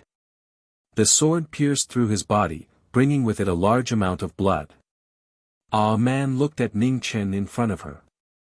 A final trace of gentleness flashed through her eyes. Blood flowed out of her mouth as she said, "You must live." Her body gradually softened. With reluctance, she collapsed in the arms of the person she loved the most in her life. From then on, she would forever remember this feeling. Ning Chen's heart was in pain. It was so painful that it tore his heart and lungs apart. It was so painful that he couldn't make a sound. Only his body unceasingly trembled. Why is it that people only know how to cherish something when they lose it? In front of the two of them, For Engraved Swords frowned. He was about to attack again when suddenly, 2 dazzling rays of light shot over like shooting stars. One was green and the other was red. They slashed towards him. For Engraved Swords' expression changed. He raised his sword to block. However, in front of such a powerful sword, under the boundless pressure, his mortal body was so small. He was like a small boat in a storm. He instantly sank. Bang! Blood spurted out. For Engraved Swords was heavily injured and flew back. Before he landed, he turned around and used the momentum to flee. In the blink of an eye, he disappeared into the night. Within the courtyard, Yan Imperial Prince appeared. He glanced at 4 Engraved Swords who had disappeared but didn't chase after him. Cough, cough. Suddenly, intense coughing rang out. Ning Chen was holding Ah Man in his wheelchair. A large amount of blood poured out of his mouth. His injuries had erupted, triggering the old injuries from a few days ago. New injuries and old injuries had completely spread. Yan Imperial Prince's expression changed when he saw that. He instantly arrived next to Ning Chen and placed his hand on his back. A tide of energy poured into him, forcibly suppressing the terrifying injuries that had erupted. Senior, save Ah Man. Ning Chen pushed his hand, stopping Yan Imperial Prince from continuing to pour in his qi. He hugged Ah Man's body and knelt down. He mournfully kowtowed and said, "I beg you." The stone floor was hard. Ning Chen's forehead was instantly dyed with blood. Yan Imperial Prince couldn't bear it, but he could only helplessly shake his head. He sighed and said, "Your heart has been destroyed. I can't do anything. I beg you. I beg you." Ning Chen continuously kowtowed. Pang, pang, pang, he smashed his head on the stone floor. Blood splattered everywhere and dyed his hair red. He was extremely miserable. His voice was hoarse and filled with pain. His pleading voice constantly echoed in the courtyard. It made people sigh, feel sad, and also feel heartache. Chapter 70. Let me think about it. Seeing Ning Chen's miserable state, Prince Yen couldn't bear it. He went forward and sealed all the acupuncture points on Ah Man's body to protect his last breath. However, his heart meridian was destroyed and it was difficult to save a Xiantian cultivator. This was a fact that everyone knew. Even if he recovered his Xiantian cultivation now, he couldn't change this fact. Innate qi was not omnipotent. Everything in the world had its own laws. It was not that there were no things that could go against the heavens and change one's fate, but they were extremely rare. A mortal's heart meridian was the place where their essence qi was concentrated. Even the Dantian sea of qi could not be compared to it. If the sea of qi was broken, at most, one's cultivation would be crippled. As long as treatment was timely, one's life could be saved. However, if the heart meridian was destroyed, no one could do anything. Ah Man was not a Xiantian and had yet to break free from the limitations of her mortal body. To change her fate was as difficult as ascending to the heavens. Please. Ning Chen kowtowed while coughing up blood. His face was covered in blood, and his hair was disheveled. He was in a sorry state. Suddenly, Prince Yen frowned as if he had thought of something, but he hesitated. The mournful sounds did not stop. She kowtowed to the ground again and again. She kowtowed to the ground and also to Prince Yan's heart. After a long time, he sighed softly and said, "The only chance is to go to Blue Frost Valley and find the water caltrop flower." Ning Chen abruptly raised his head, his eyes filled with shock. He had heard of this place before. It was an extremely cold place in the northwest of the Grand Xiao. Snow fell all year round and not a single blade of grass grew there. How could there be a so-called caltrop flower here? You'll understand once you get there. But listen to my advice. If things don't work out, don't force yourself. Prince Yan's voice carried a rare heaviness. The water caltrop flower was hard to find in the world. It could only grow in Blue Frost Valley. However, this glimmer of hope could cost Ning Chen his life. This was the reason why he was hesitating just now. This method could be said to have a slim chance of survival for the current Ning Chen. According to the latter's character, it was utterly impossible for him to give up. Thank you for your guidance, Senior. Ning Chen nodded. Immediately after, he begged again, "Senior, please remove the seal on the heaven-changing pill in my body." Now, he no longer had the time to recuperate. In fact, with his current condition, whether or not he could make it to Azure Frost Valley alive was another matter. Prince Yen sighed deeply. He formed a sword with his right hand and pointed it at the former sea of qi. Immediately after, a wave of violent medicinal power exploded, destroying everything in its path. While it healed the wounds, it also caused even more damage. In the next moment, Ning Chen circulated the life scroll and forcefully absorbed the huge amount of medicinal energy. His cultivation instantly broke through the dangerous barrier and rose from the 5th grade of the natal realm to the 7th grade. The silver light flickered, and the sea of qi in his dantian was filled with raging waves. Although it continued to expand, it actually showed signs of collapsing. Ugh! Ning Chen let out a pained groan. Blood dripped from his mouth without end. The pain of increasing his cultivation at the cost of destroying his own potential was indescribable. It was as if 1,000 blades were scraping his bones, and every single blade was painful to the bone marrow. After his cultivation improved, Ning Chen immediately endured the pain all over his body and suppressed the internal injuries with all his strength. Prince Yen sighed again. Unknowingly, he had sighed more times than he had in the past 10 years. If one took love lightly, it would hurt others; if one took it too seriously, it would hurt oneself. Ah Man valued love, so she had no regrets. Ning Chen valued love, so he had to endure the pain of 1,000 blades. Go in peace. Before you return, even if I have to sacrifice my entire life's cultivation, I will protect Ah Man's last bit of life. Prince Yen looked at Ning Chen and made a promise. After saying that, Prince Yen thought carefully and added, also, there is heartbreak grass in the palace. It is extremely poisonous, but it can catalyze blood qi. It will be useful for you. Take some with you. Again, if you can't do it, don't force it. Thank you, senior. Ning Chen kowtowed heavily. If there was a future, he would repay this kindness with all his might. In the northwest of the Grand Xia, a cold moon hung high in the sky. Suddenly, a carriage sped forward, drawing a crazy shadow. A black horse and a black carriage madly rushed through the wasteland. In front of Azure Frost Valley, a snowy sword was placed horizontally in the wind and snow. The tip of the sword was dripping with blood. Frost constantly struck the sword throughout the year. Next to it, a youth was half lying down. He wore a black cloak.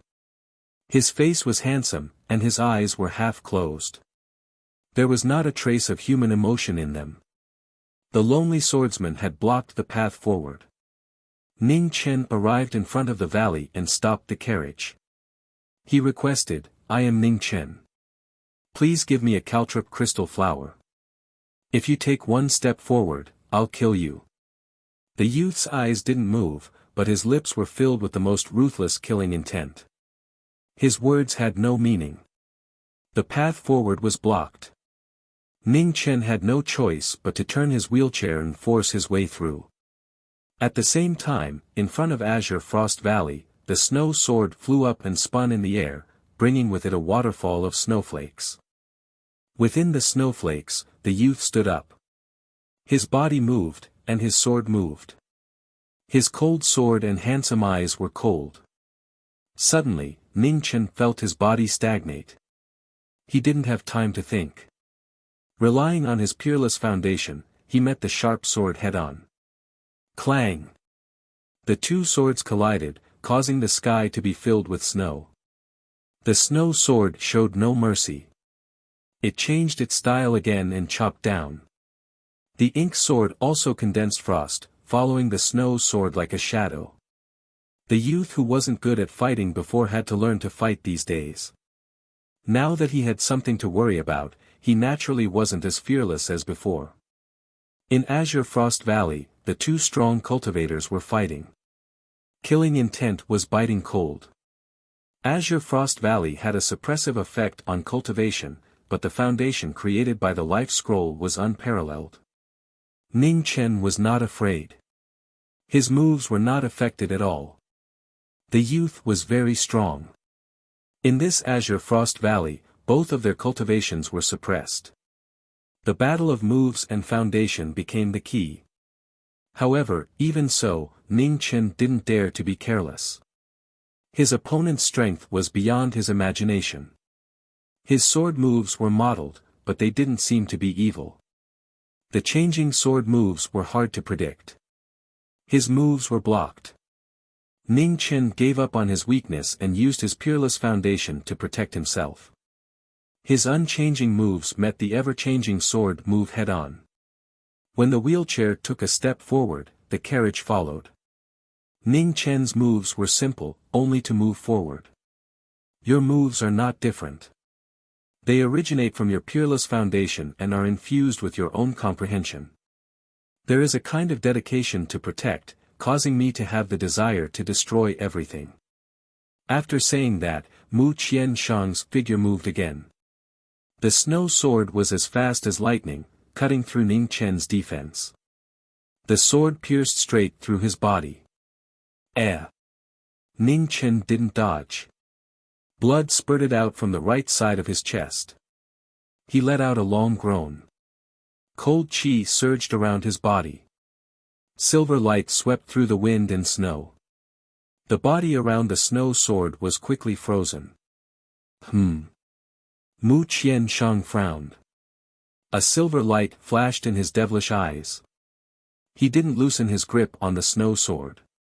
His other hand moved and struck towards Ning Chen's chest.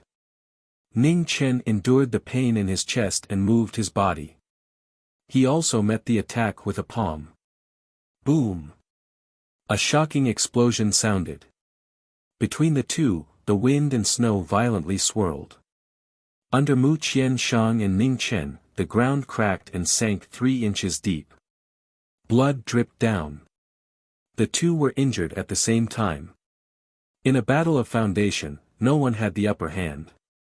However, the moment of injury made Ning Chen unable to trap the snow sword. Mu Qianshang's figure moved. He pulled out the snow sword and waved it. The snow blossomed with a poignant beauty. A bloody light soared into the sky. Half a day's remnant crimson moon. An extreme move combined with an extreme sword. A surge of pressure rushed towards Ning Chen. Mu Qianshang raised his body to the peak and no longer held back. He wanted to end this life and death battle. There was no other choice. There was no way out. Ning Chen used the last of his body's power. In an instant, the sky was filled with snow. Frost surged. In the dazzling world of wind and snow, the ink sword turned into 1,000 and then condensed back into one. A flying feather, heaven and earth one sword. Extreme move. Ning Chen used his strongest move with his heavily injured body. Immediately, blood spurted out from his body and the world of wind and snow was dyed red. The snow sword slashed through the air. It was breathtaking for a moment but it suddenly stopped. Mu Qianshang frowned and kept the snow sword behind his back. You are injured. There is no point in this battle. Please return. When the swordsman kept his sword, it meant that the battle was over. Mu Qianshang turned around and walked back into the valley. Ning Chen endured the injuries in his body and begged in a low voice, I am willing to pay any price. I just want a stalk of water caltrip flower. Mu Qianshang stopped and turned around. A glint flashed across his beautiful eyes, any price. Any price. Ning Chen nodded without any hesitation. Stupid. Mu Qianshang snorted and left. In the biting cold wind, a faint voice sounded, come in. Ning Chen followed. The wheelchair turned and behind him, there were only 2 bloodstains left. On the 1,000 wide ice lake, Mu Qianshang stopped and looked at the white lake. His eyes were emotionless and deep. This is the 1,000 snow lake. The water caltrip flower grows here. You only need to plant your own blood and wait for a moment. However, in the past 1,000 years, only 3 people have succeeded. Whether or not the flower will bear fruit will depend on your luck. After saying that, Mu Qianshang turned to look at Ning Chen and said coldly, let me witness your so-called price. Many thanks. Ning Chen was startled and thanked him. Soon after, he gently cut his finger and a half-inch long cut appeared on his right index finger. Blood dripped down and fell into the snow. He then covered the blood with snow and waited quietly for a while. However, he did not see the slightest movement. Ning Chen was not discouraged. He turned his wheelchair and changed to another place. He continued to plant his own blood and covered it with snow. Then, he waited quietly. Not far away, Mu Qianshang calmly watched all of this. There was not the slightest fluctuation in his eyes.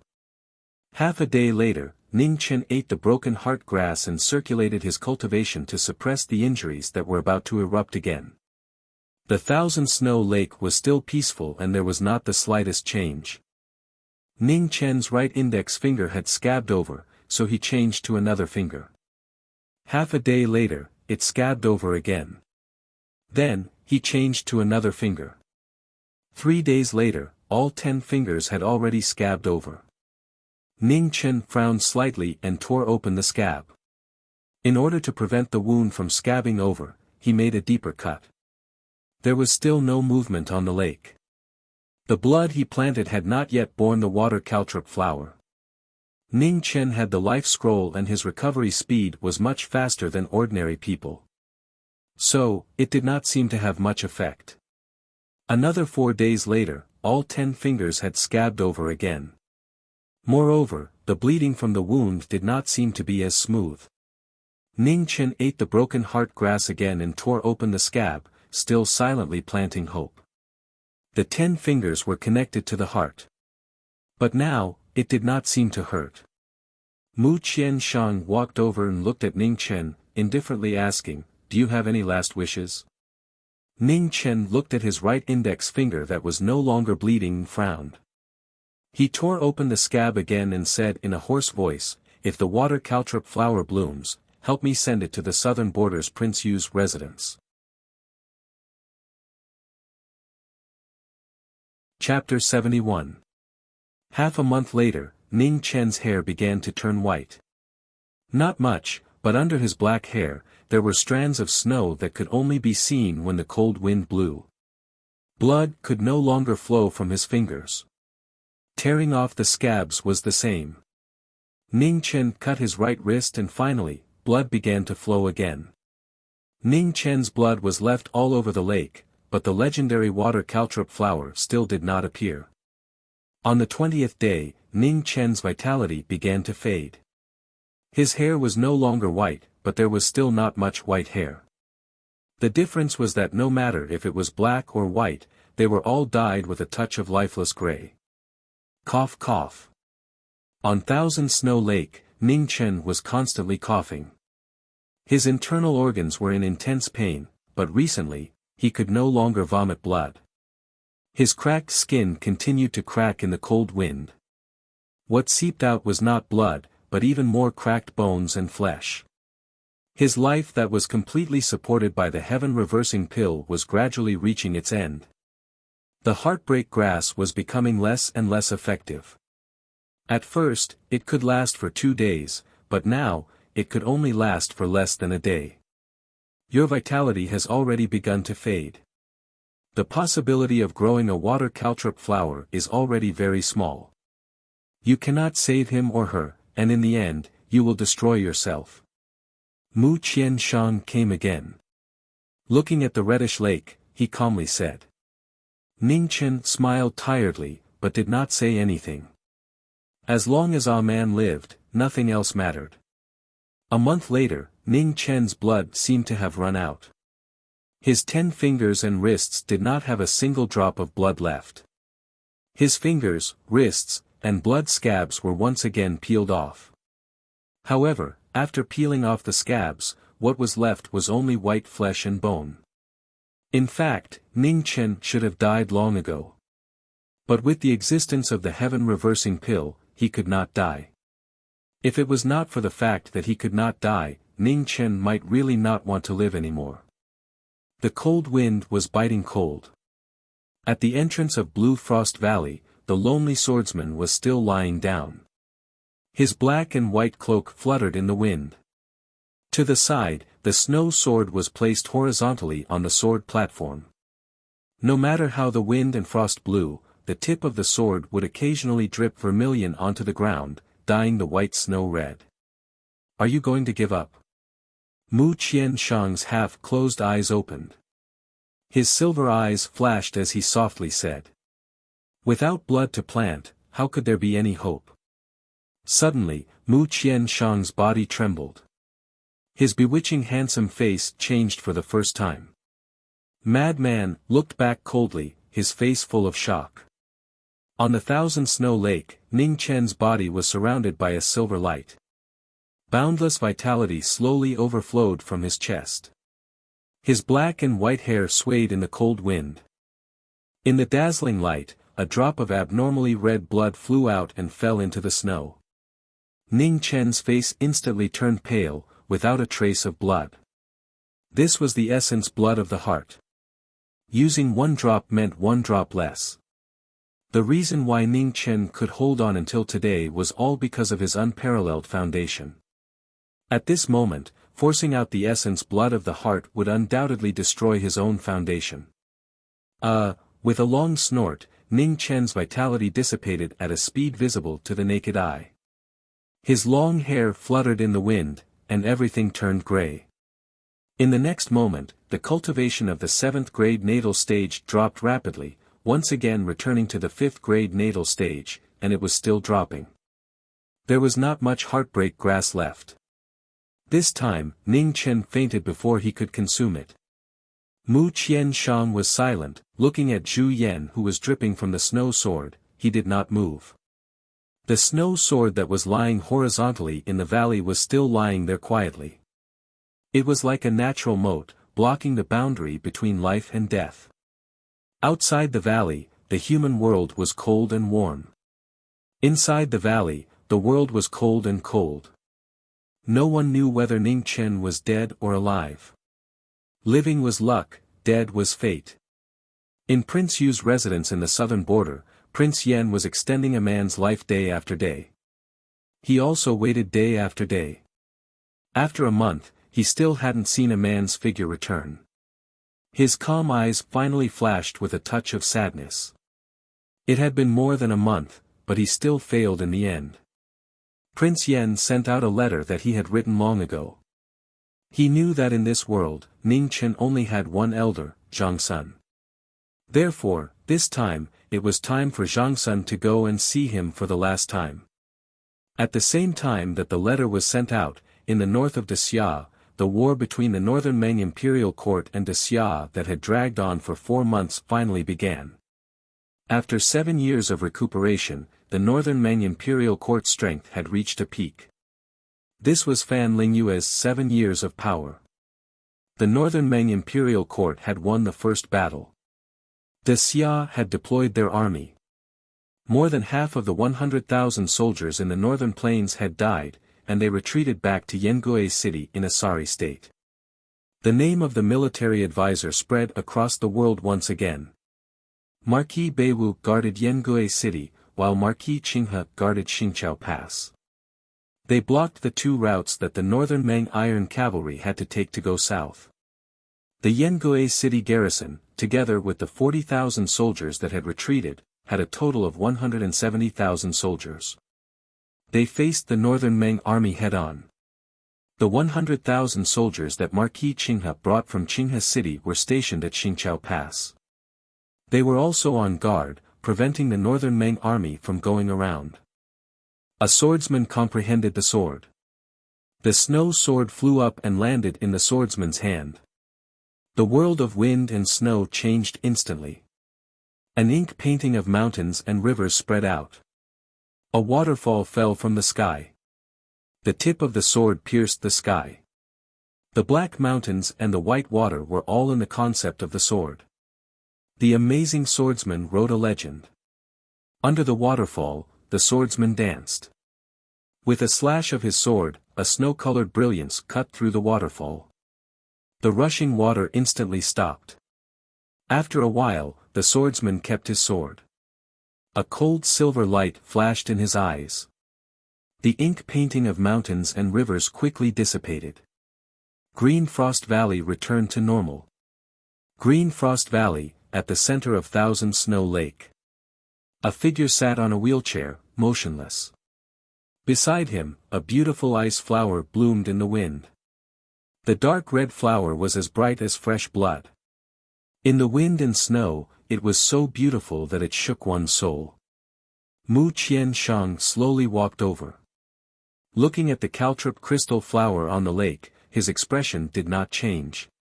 With a wave of his hand, the caltrop crystal flower turned into a stream of light and flew into his hand. Outside the valley, the sound of horse hooves could be heard. Mu Qianshang frowned. His figure flashed and disappeared from the center of the lake. From the carved railings of the carriage, a graceful and noble figure walked out.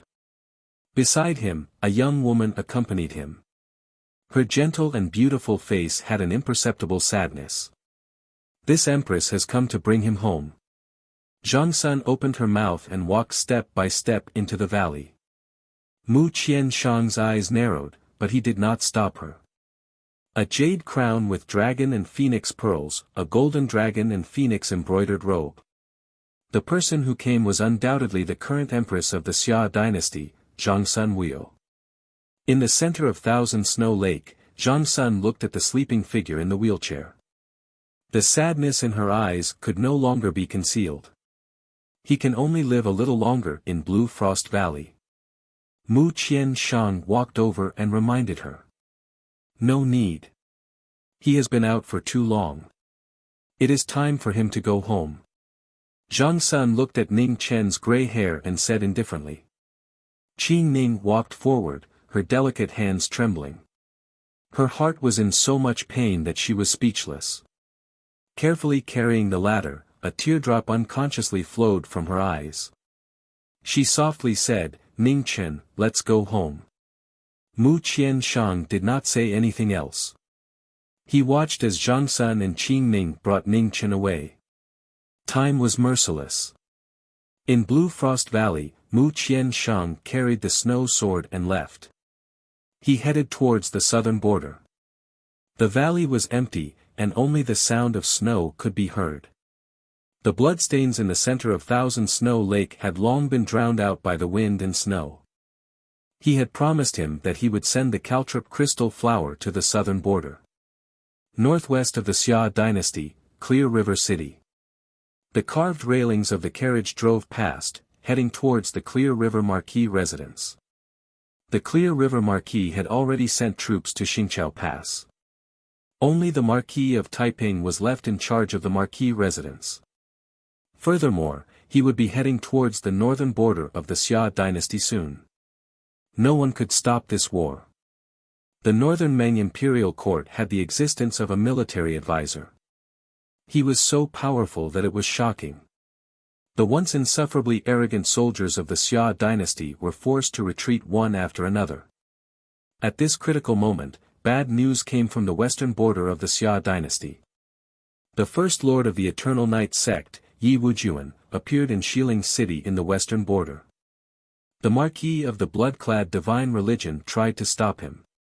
He was heavily injured and it was unknown whether he was dead or alive.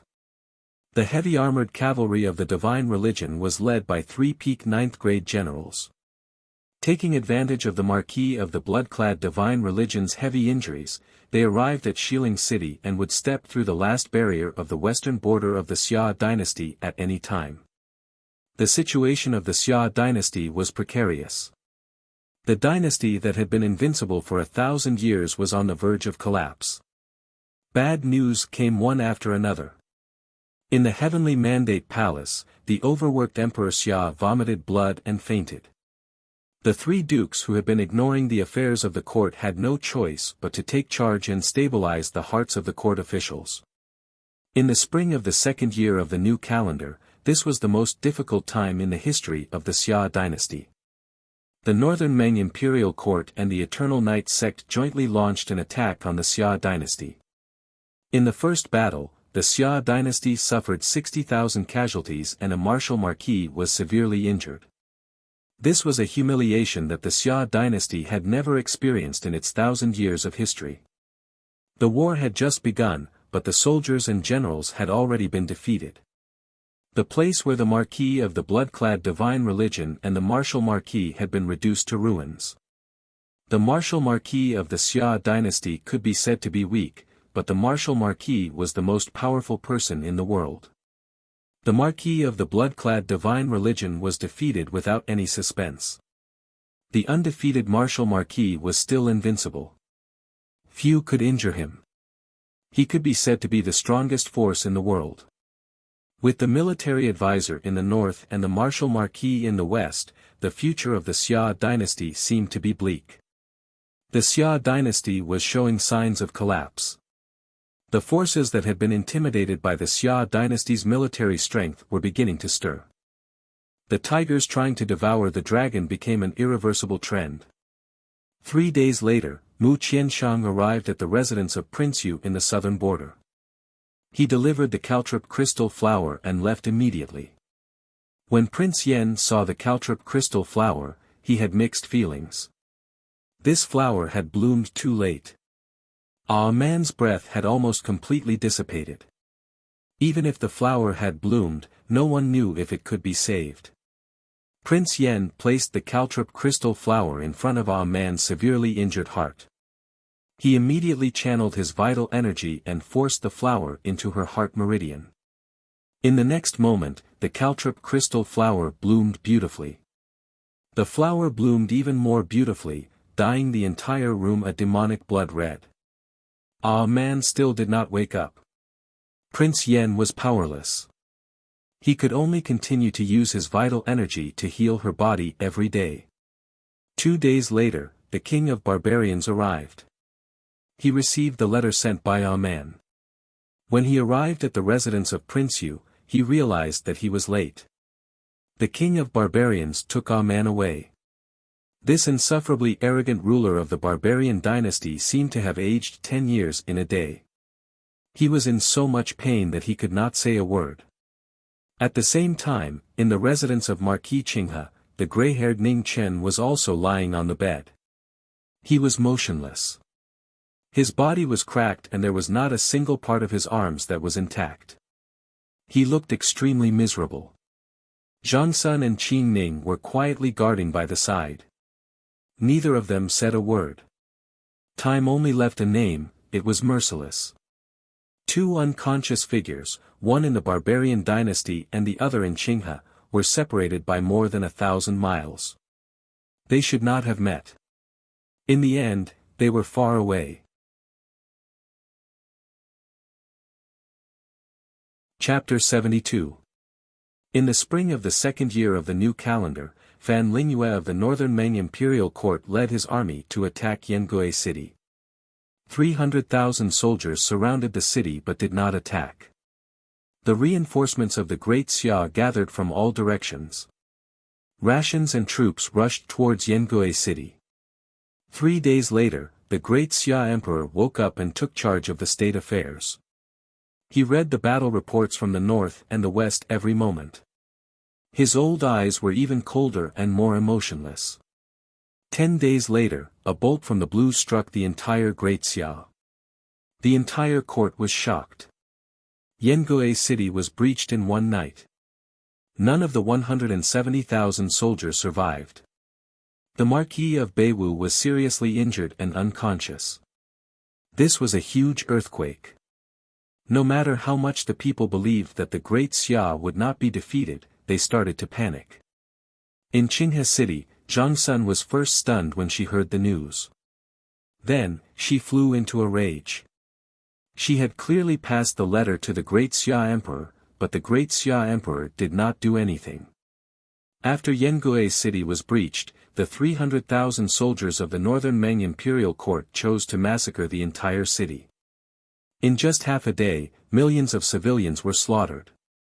Corpses piled up into mountains and blood flowed like rivers. The order was given by the military advisor. The merciless order made the generals feel cold all over.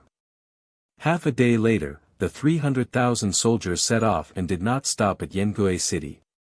In the west of the Great Xia, Xiling city, which did not have the Marquis of Blood-Robed, was finally taken down by the heavy cavalry of the Celestial sect after Yangue city was breached. The heavy cavalry of the Celestial sect was still strong and invincible. The northern Ming army and the heavy cavalry of the Celestial sect were unstoppable. In an instant, the people in the north and west of the Great Xia were plunged into misery and suffering. Under the heavy pressure, internal strife broke out within the borders of the Great Xia. 3 cities raised their flags and rebelled. The flames of war rose within the borders of the Great Xia. Internal and external troubles broke out at the same time. The 1,000-year-old dynasty was nearing its end. In front of the northern Ming army, Fan Lingyue looked at the sky above the imperial city of the Great Xia. The once majestic and unshakable purple fate was rapidly falling apart. No matter how strong the dynasty was, it could not escape the river of time. The war horses neighed as the pass was unstoppable. Not only did northern Ming's cavalry have the numbers and combat strength, they were invincible. 100,000 iron cavalry, in addition to 200,000 elite soldiers, all under the control of Fan Lingyue, slowly nibbling away at the northern territory of Great Xia. In Clear River City, the Marquis of Peace had also been ordered to head north 3 days ago with the remaining 150,000 soldiers of Clear River City. Now, there were less than 10,000 guards left in Clear River City. The situation in the north of the Great Xia was too critical. The fall of Yangue city was a heavy blow to the Great Xia. In less than a day and a night, 170,000 soldiers and millions of civilians were all slaughtered, causing the entire Great Xia to sink into a heavy depression and sorrow. In the Clear River Marquis estate, Ning Chen remained unconscious on the bed. Zhang Sun had fed him the remaining 3 celestial reversal pills in the estate, relying on the violent medicinal effects to keep him alive, who was already on the brink of death. Zhang Xuan's domineering nature was always unintentionally displayed to the fullest. If she didn't let him die, he wouldn't die even if it was worse than death. Ever since the fall of Yangui City, Zhang Sun had no intention of returning to the imperial palace. The current Emperor Xia had already lost his mind. He actually watched 170,000 soldiers and millions of lives die under the butcher knife of the Northern Meng imperial court. Every day, Qing Ning would transfuse her blood into Ning Chen's body. For this reason, the shopkeeper of Duan Pharmacy was also brought over by Zhang Sun. The two of them had seen Ning Chen use this method before. Although they didn't know if it would work, they still had to try. Qing Ning was the only one who transfused her blood. Zhang Sun didn't dare to let anyone else try. She remembered Ning Chen saying that the more people transfused their blood, the greater the danger. Ning Chen's body was already in a mess from the violent medicinal effects of the 3 celestial reversal pills. Regeneration and destruction were constantly changing. One moment, the regeneration was stimulated by the medicinal effects, and the next moment, an even more violent medicinal effect would destroy it. Looking at Ning Chen's miserable state, Zhang Sun felt uncomfortable and guilty at the same time. When the great Xia Emperor summoned Prince Yan back to the palace, she already felt that something was wrong. Although the rumors in the palace and the letters from the 4 Confucian officials made the great Xia Emperor suspicious, it wasn't to the extent of making things difficult for Prince Yan. As such, the goal of the person who spread the news was too suspicious. Since it wasn't to deal with Prince Yan, then the real goal of letting Prince Yan leave was very likely to be Ning Chen. She sent someone to inform Prince Yan of her suspicions. Prince Yan, who was under house arrest in the palace by the great Xia Emperor, immediately rushed out of the palace after receiving the warning. Unexpectedly, he was still one step too late. Neither she nor Prince Yan thought that the person behind this was the military advisor of the Northern Meng imperial court. They also didn't think that Fan Lingyue would think so highly of Ning Chen that he would directly send the first disciple of the Northern Meng innate stage, Si Mingjian. There was no need to use a sledgehammer to kill a chicken. Everyone knew this, but the military advisor of the Northern Meng didn't think so. He wanted Ning Chen dead without a doubt. In the imperial edict palace of Great Xia, the Great Xia Emperor sat on the dragon throne and looked at the battle reports in his hands. His expression was gloomy, and he didn't say a word. Your Majesty, the city lord of Jiangyu City has been acting strangely recently. He seems to have intentions of rebelling. A black figure appeared in the palace and knelt down respectfully. Good, good, very good. The gloominess in the great Xia Emperor's eyes seemed to be able to condense water. He said the word good 3 times in a row. He really had raised many loyal officials in the 4th city. Continue to investigate for me. See which other cities are rebelling, the great Xia Emperor said in a low voice. Yes, the Shadow Guard replied respectfully and left immediately. After the Shadow Guard left, the great Xia Emperor slowly closed his eyes and said softly, Pei Liang, has there been any movement in the West Palace? Hearing the great Xia Emperor's question, a haggard old eunuch walked out and said hoarsely, there has been no movement. The great Xia Emperor nodded and continued to ask, how is the Empress? Your Majesty, since the Empress returned to the Marquis residence in Clear River City, she hasn't come out. It seems that she doesn't plan to return to the palace for the time being. Old eunuch Pei answered truthfully. The great Xia Emperor sighed softly, she is blaming me. After saying this, the great Xia Emperor opened his eyes and looked at the old eunuch beside him who had followed him for more than 40 years. He said in a low voice, Pei Liang, do you think what I did was right or wrong? Old eunuch Pei was very old. His face was full of wrinkles and he was thin and haggard. However, when he heard the great Xia Emperor's words, his expression was as expressionless as usual. He replied, "Your Majesty is the great Xia Emperor. What the great Xia Emperor does is always right." "Huh," the great Xia Emperor laughed, his eyes filled with madness. He said domineeringly, "That's right. I am the great Xia Emperor. I will never be wrong. I want to see how these little rats are going to swallow me, a true dragon." Old eunuch Pei didn't say anything. He took a few steps back and silently returned to the darkness. In the cold heavenly mandate palace, Xia Rui's crazy laughter still echoed faintly. Xia Rui, the former great prince of the great Xia dynasty, was the current great Xia emperor.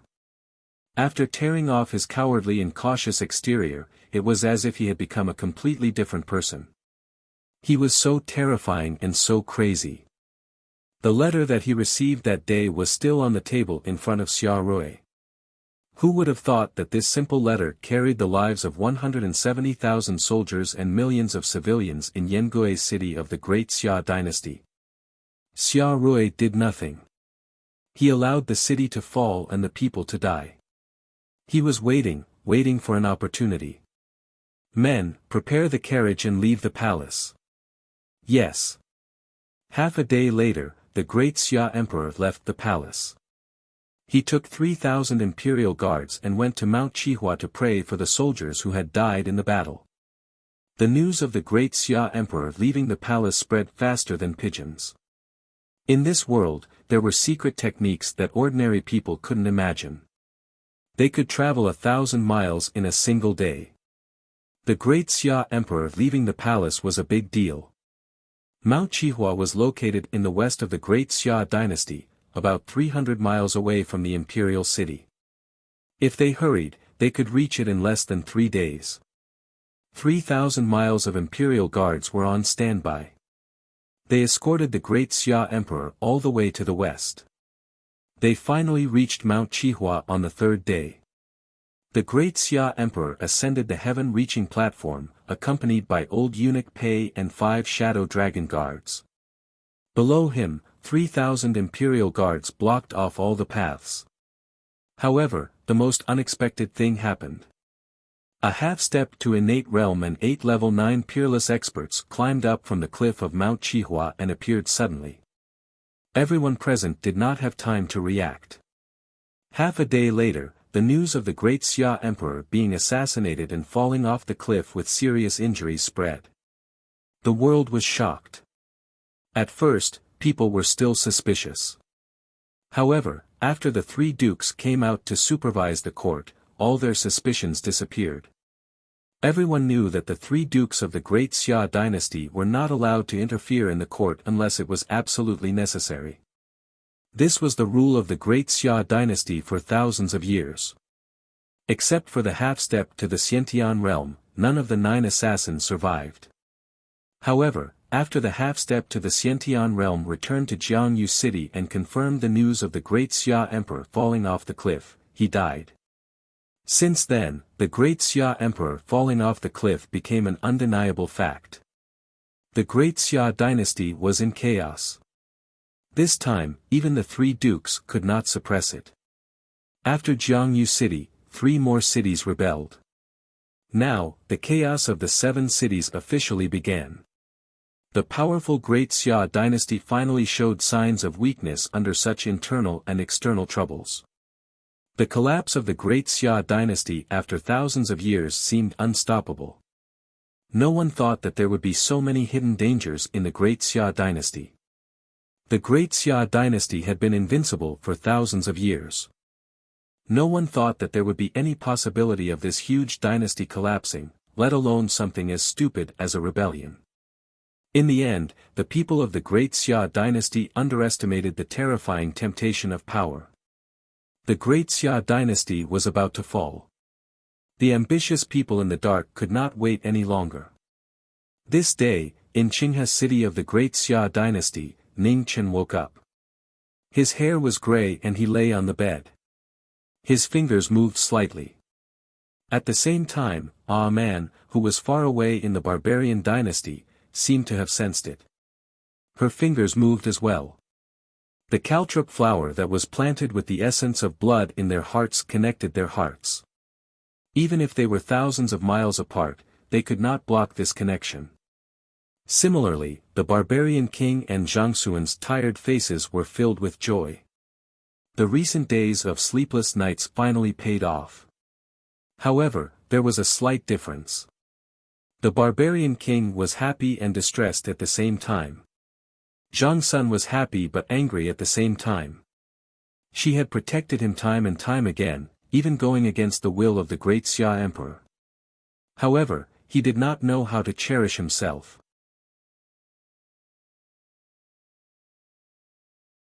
Chapter 73. When Ning Chen woke up, the first thing he saw was Zhang Xuan's happy yet angry eyes, as well as Qing Ning's calm expression. But Ning Chen only woke up for an instant before fainting once more. Zhang Sun and Qing Ning were both startled. They immediately called for the shopkeeper to examine him. The final result was neither good nor bad. Ning Chen's body was still a mess, but since he had woken up once, it was very likely that he would wake up a second time. To Zhang Sun and Qing Ning, no more bad news was the best news. As long as he didn't die, nothing else mattered. 5 days later, Ning Chen woke up once more. This time, he didn't immediately faint again. When he saw Zhang Sun, he wanted to smile, but he was powerless to do so. Be honest. No one wants to see you smile. Zhang Sun grumpily scolded him. She was the clearest about Ning Chen's smile. It looked harmless, but it was filled with evil tricks. In truth, Ning Chen really did want to smile. Before he had fainted, he had clearly seen the caltrop crystal flower bloom. It was very beautiful, just as beautiful as Wild. Wild wouldn't die, and he wouldn't die either. There was nothing better than this. When a person was happy, it was easy for them to become excited. Ning Chen fainted once more. This time, Zhang Sun was in no rush. She calmly had Qing Ning bring the shopkeeper over. She didn't even wait for the result before returning to rest. She hadn't rested for several days because she was worried about this little fellow. In the princess courtyard of the barbarian dynasty, Wild was weakly sitting on a bed with a pale face. In front of her was the barbarian king's face. "I want to go find him," said Wild. "No." The barbarian king shook his head, refusing without hesitation. That fellow had already harmed his precious daughter. How could he allow Wild to go find him? "I want to go find him," insisted Wild. "No." Seeing that Wild refused to give up, the barbarian king's fury soared. "You're only thinking about that stinking brat. Do you even have me in your heart?" "Yes." A man nodded and replied very seriously and honestly. The barbarian king choked. In the end, he couldn't bear to lose his temper. He could only patiently and tactfully advise, "Wild, that brat is too weak right now. He can't protect you. Once he has enough strength, you can go find him." "How long do I have to wait?" asked Wild softly. "Wait until he reaches the peak of the 9th rank," the barbarian king said casually. Ah Man thought for a moment and frowned. She had forgotten to ask Ning Chen what rank he was. However, since he was so good at fighting, he should not be far from rank 9, right? Thinking of this, Ah Man nodded seriously. "Okay." Barbarian King looked serious on the surface, but he was laughing proudly in his heart. He had just received the latest news. Although Ning Chen had woken up once, he was almost crippled. He could go to hell if he wanted to cultivate to the peak of the 9th level. Although it wasn't appropriate to lie to a man like this, in order to prevent her daughter from being hurt, her mother's spirit in heaven would definitely support him. In Marquis Clear River's estate, Ning Chen had also received the news from Zhang Sun that a man had woken up. The smile on his face never disappeared, and he looked like a love-struck fool. Qi Ning couldn't stand it any longer and slapped him hard on the head. Ning Chen grimaced in pain, but he didn't dare to resist. He could only raise his head and smile brightly. However, after Ning Chen woke up, the gratification on Zhang Xuan's face only appeared for a short moment before he was distracted by the dangerous situation in the Grand Xiao. Ning Chen listened to Qi Ning talk about the recent situation in the Grand Xiao, and his heart sank. He didn't expect that so many things had happened while he was unconscious. The matter of the Beiwu Marquis was far beyond his expectations. The Grand Xia Emperor actually didn't do anything, and watched as Yengui's city was slaughtered into a ghost town. Then why did he pay the price to return to the imperial city to deliver the letter? As for the coldness and power displayed by the military advisor of the Northern Meng imperial court, Fan Lingyue, Ning Chen wasn't too surprised. This was a ruthless woman that even a nobody like him wanted to get rid of. One could only imagine how scheming and ruthless she was. "Sister Qi Ning, push me to see Her Highness," said Ning Chen softly as he looked at Qi Ning. Hearing this, Qi Ning frowned. She didn't understand what this brat wanted to do. "There's an important matter," said Ning Chen seriously. Qi Ning nodded and didn't ask any more questions. She helped him onto the wheelchair and pushed him towards Zhang Xuan's room. When the two entered, Zhang Sun was writing a letter to Prince Yan. She knew that the two had an agreement. Ning Chen was to be her sword attendant for a year. Now that the time was not up, the agreement should still be fulfilled. The most important thing for a man was a promise. There was no reason to shirk it. As long as he didn't die, he had to fulfill it. "Her Highness," said Ning Chen respectfully. "And, I will summon Prince Yan. You still have to go with him. After the year is up, I will send Qi Ning to pick you up." As Zhang Sun spoke, she folded the letter and put it into faith, then handed it to Qi Ning. "Her Highness," Ning Chen reached out to stop Qi Ning from leaving. He looked at Zhang Sun seriously and said, "I can't go with Prince Yan, and he can't come either." Hearing this, Zhang Sun frowned. She didn't like hearing these words, especially coming from Ning Chen's mouth. "Give me an explanation," said Zhang Sun in a low voice, suppressing her patience. Ning Chen bowed respectfully again and said, "Her Highness, have you ever thought about where the Seven Cities Rebellion originated from? In this world, there was no one who would seek death for no reason, unless there was a great temptation waiting for them. The 7 city lords were already lords of their own cities. They could be said to be great officials of the border. Their real power was only second to the 10 marquises of the Great Xia. Why would they rebel? Their goal was very clear. They wanted to become the protectors of the dragon and re-establish the dynasty. And in the Great Xia, there were only 3 people who had the qualifications, ambition, and not much hope of inheriting the throne: the 3rd prince, the 10th prince, and Prince Yu. Zhang Sun was clever. Hearing Ning Chen's reminder, she knew what he meant.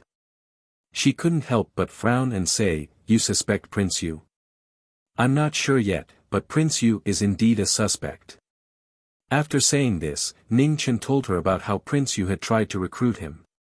He really wasn't sure if it was Prince Yu, but without a doubt, Prince Yu was a great suspect. There was such a thing. Hearing Ning Chen's explanation, Zhang Xuan's frown deepened. Prince Yu had been exiled far away to Nanjiang by the great Xia Emperor, and even a marquis was sent to suppress him. Ning Chen was right.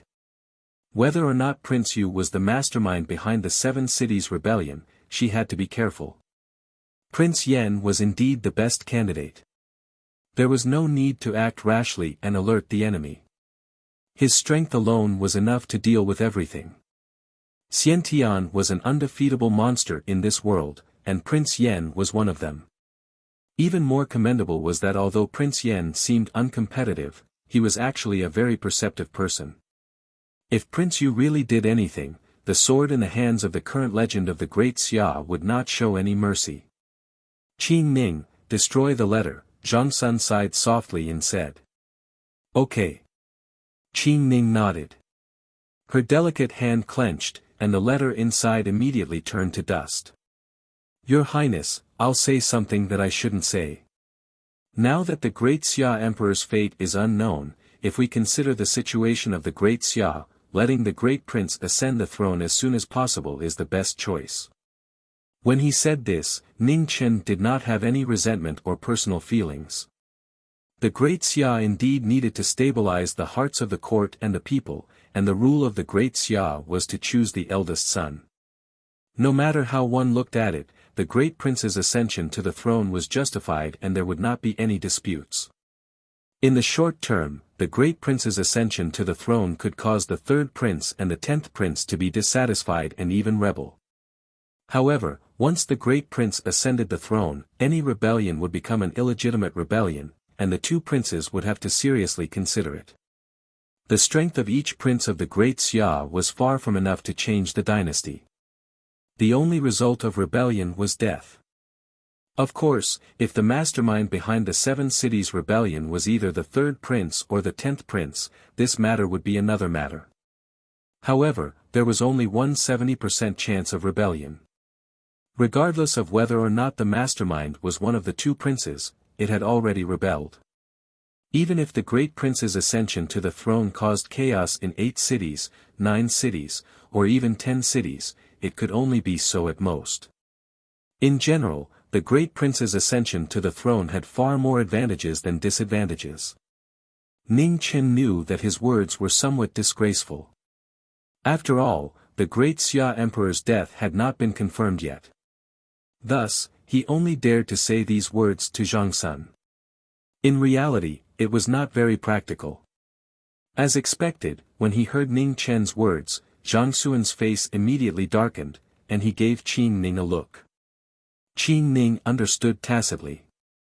She walked to the door, looked left and right, and then closed the door. There's no one. Qin Ning walked back and confirmed. Bang! Just as Qin Ning finished speaking, Zhang Sun suddenly slammed the table and said angrily, "Are you tired of living? How dare you say such things?" Ning Chen's words were undoubtedly cursing the Great Xia Emperor to die early. If anyone else heard it, they would have died 100 times over. I was just saying, Ning Chen muttered resentfully when he saw that Zhang Sun was angry. You are not allowed to say such things again in the future. Not to anyone, Zhang Sun said angrily. Her anger had yet to subside. Definitely, definitely. Ning Chen hurriedly nodded. He was asking for a scolding. Ning Chen's promise caused Zhang Sun's anger to subside slightly. She suddenly thought of something and asked seriously, "What was the thing you used to blow up Jingqi Palace that day called?" "Gunpowder." Ning Chen's eyelids twitched as he replied. "Where did the method come from?" Zhang Sun continued to ask. Ning Chen did not know how to answer. After thinking for a bit, he could only make up some nonsense. An old Taoist priest taught me. Zhang Sun did not believe him at all. These words could only fool a child. However, that was not what she was concerned about.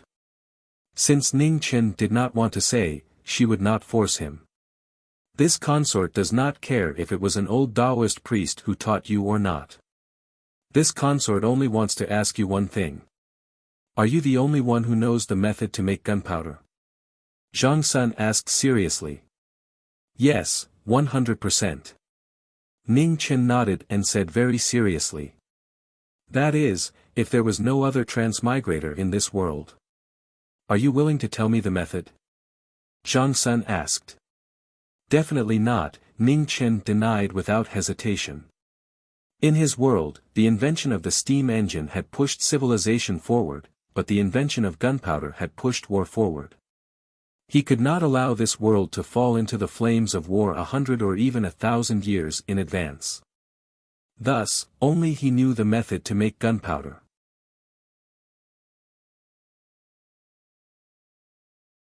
Chapter 74. Ning Chen's insistence made Zhang Sun frown, but she didn't force him. She understood him better than anyone else.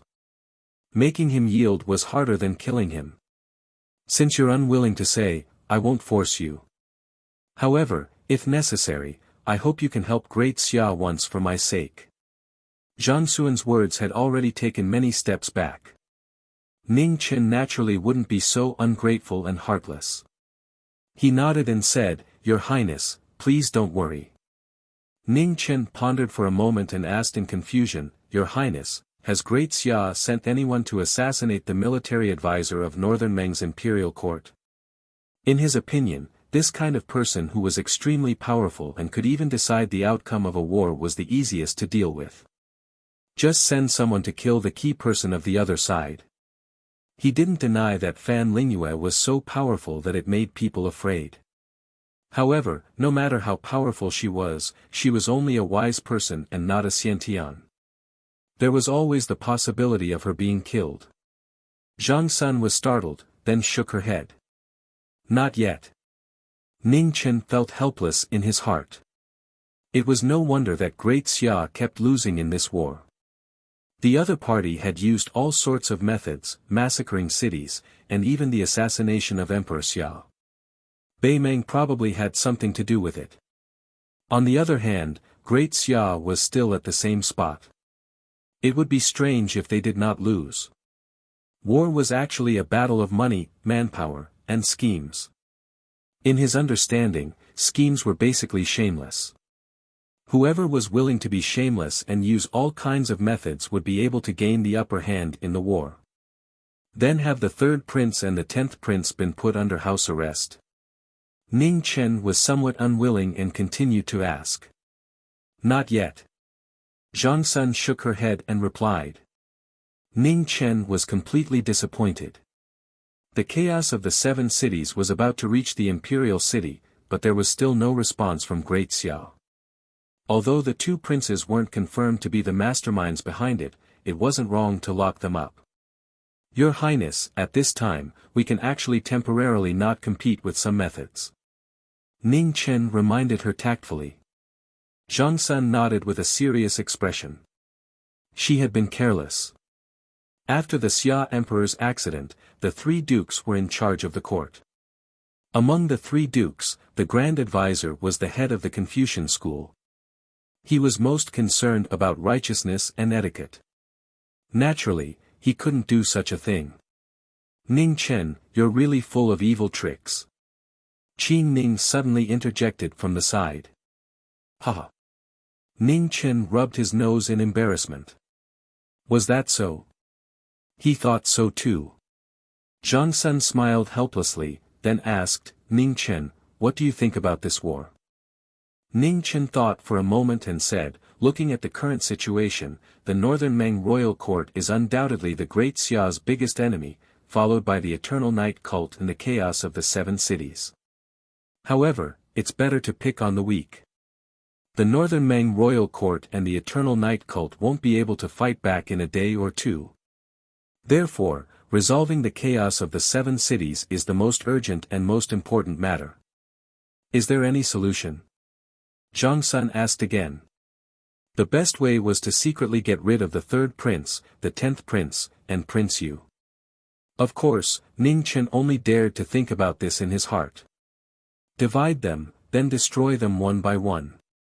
Ning Chen continued, since the 7 cities didn't rebel at the same time, and 3 of them only rebelled after the Great Xia Emperor disappeared, it means that the 7 cities aren't united. The person behind them only has the ability to influence the 7 cities, but doesn't have the power to command them. If you want to be a guardian of the dragon, you have to be alive.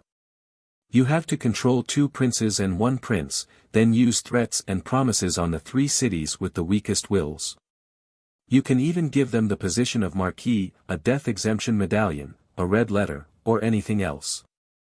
As long as 1 city succeeds, you can leave the backstabbing to it. Stabbing a knife once is enough. No matter who it is, they hate traitors the most and fear traitors the most. If 1 city rebelled, it would definitely attract the attention of the other 6 cities and cause them to be suspicious of each other. What's left is to create rumors. The Northern Meng's military advisor is very good at this, and he almost killed me. Of course, when the city that rebelled is besieged, the Great Xia must go and save it. It must be done with great fanfare, and the whole world will know about it. This way, it will be difficult for the other 6 cities not to waver. That's all I can think of for now. I'll add more when I think of it in the future. Ning Chen's mouth was a little dry from talking. He wanted to ask for a cup of tea, but he found that Zhang Sun and Qin Ning's expressions were not right. They were looking at him like he was a monster. What's wrong? Did I say something wrong again? Ning Chen thought back. He did not say anything disgraceful. Who did you learn all these schemes from? Zhang Sun came back to her senses and asked in a strange tone. Ha! Ning Chen laughed awkwardly. He was too lazy to make up another lie. From an old Taoist. Qin Ning, write these words to Duke Jingwu word for word. Zhang Sun ignored his lie. She glanced at Qin Ning and made a prompt decision. Although Ning Chen's words were a little sinister and straightforward, they were crude but not crude. Desperate times called for desperate measures. Duke Jingwu was not a pedantic and ignorant person. He would definitely come up with a more practical and feasible method. Yes. Qin Ning nodded and said respectfully. Report. At this moment, an urgent voice came from outside the door. Soon after, the person knelt in front of the door and said urgently, "There's an urgent report from the front lines. Please see me, esteemed Empress." Hearing this, Zhang Sun immediately stood up and opened the door. She asked gravely, "What is it?" Ning Chen looked at the bloody general in front of him and his heart could not help but thump. He had a bad feeling. Esteemed Empress, last night, 3 assassins attacked the barracks. 2 great generals died tragically, and the Marquis of Taiping was heavily injured. What? The sudden bad news caused Zhang Sun to stagger. The exhaustion and worry of the past few days overwhelmed her. Her vision darkened, and she immediately collapsed backwards. Esteemed Empress. Qin Ning panicked and immediately went to support Zhang Sun. Go to the barracks. Zhang Sun said the last sentence with difficulty before losing consciousness. Ning Chen's face was so dark that it was about to condense water. This was the worst possible outcome. He had never thought that even a Marquis of the Great Xia would be assassinated. There were very few people in the world who could assassinate a Marquis.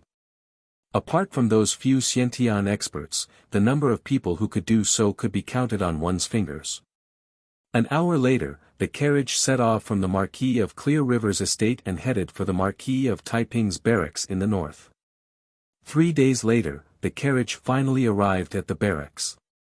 Zhang Sun, who was still very weak, immediately got off the carriage and headed for the Marquis of Taiping's tent. Qin Ning pushed Ning Chen behind her, a trace of worry on her face. They knew very well just how great of a blow the Marquis of Taiping's assassination had been to Zhang Sun. The Empress had not been able to eat for several days already. Esteemed Empress, long live the Empress. Zhang Suan's arrival startled all the soldiers in front of the barracks. They hurriedly knelt and paid their respects. Rise. Zhang Sun was worried about her elder brother's injuries, so she casually said this. Then she opened the tent and walked in. The scene that greeted her made her stagger and almost faint again. Fortunately, Qin Ning was on the side and immediately went up to support her. The Marquis of Taiping was lying on the bed with a pale face. On the left side of his chest, there was a bone-deep wound that reached all the way to his ribs. The medical officer who had accompanied the army was changing the dressing. Seeing Zhang Sun enter, he hurriedly knelt down. Ah! Zhang Sun walked up, her heart in pain. It had only been a few days since she had last seen him, but something so unexpected had happened. How are the Marquis of Taiping's injuries?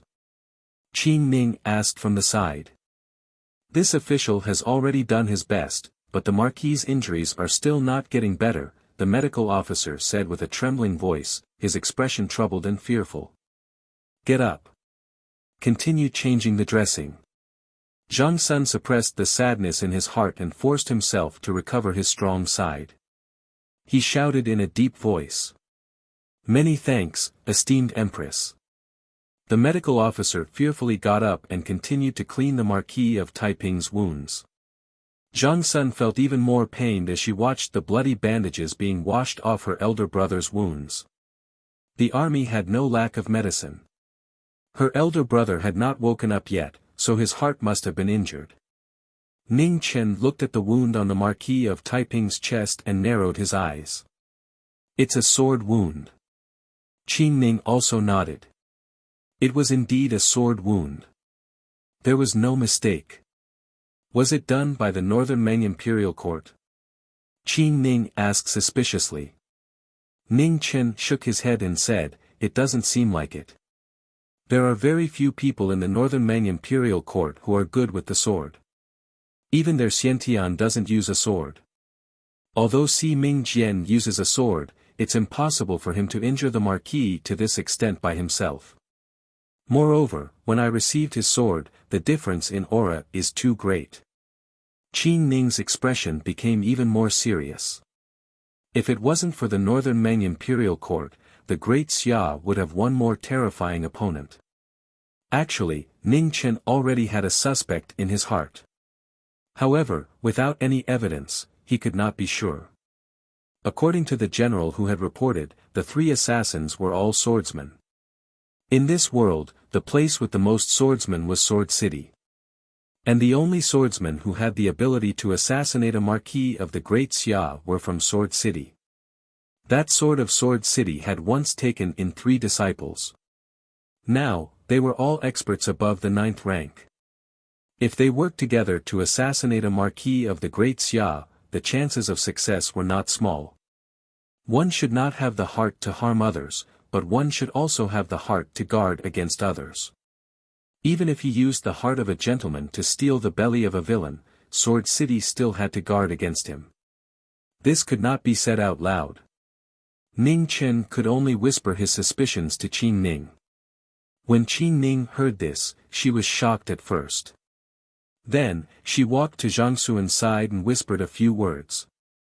Zhang Sun was still feeling heartache. Those who were involved could not see clearly, so she did not think so much.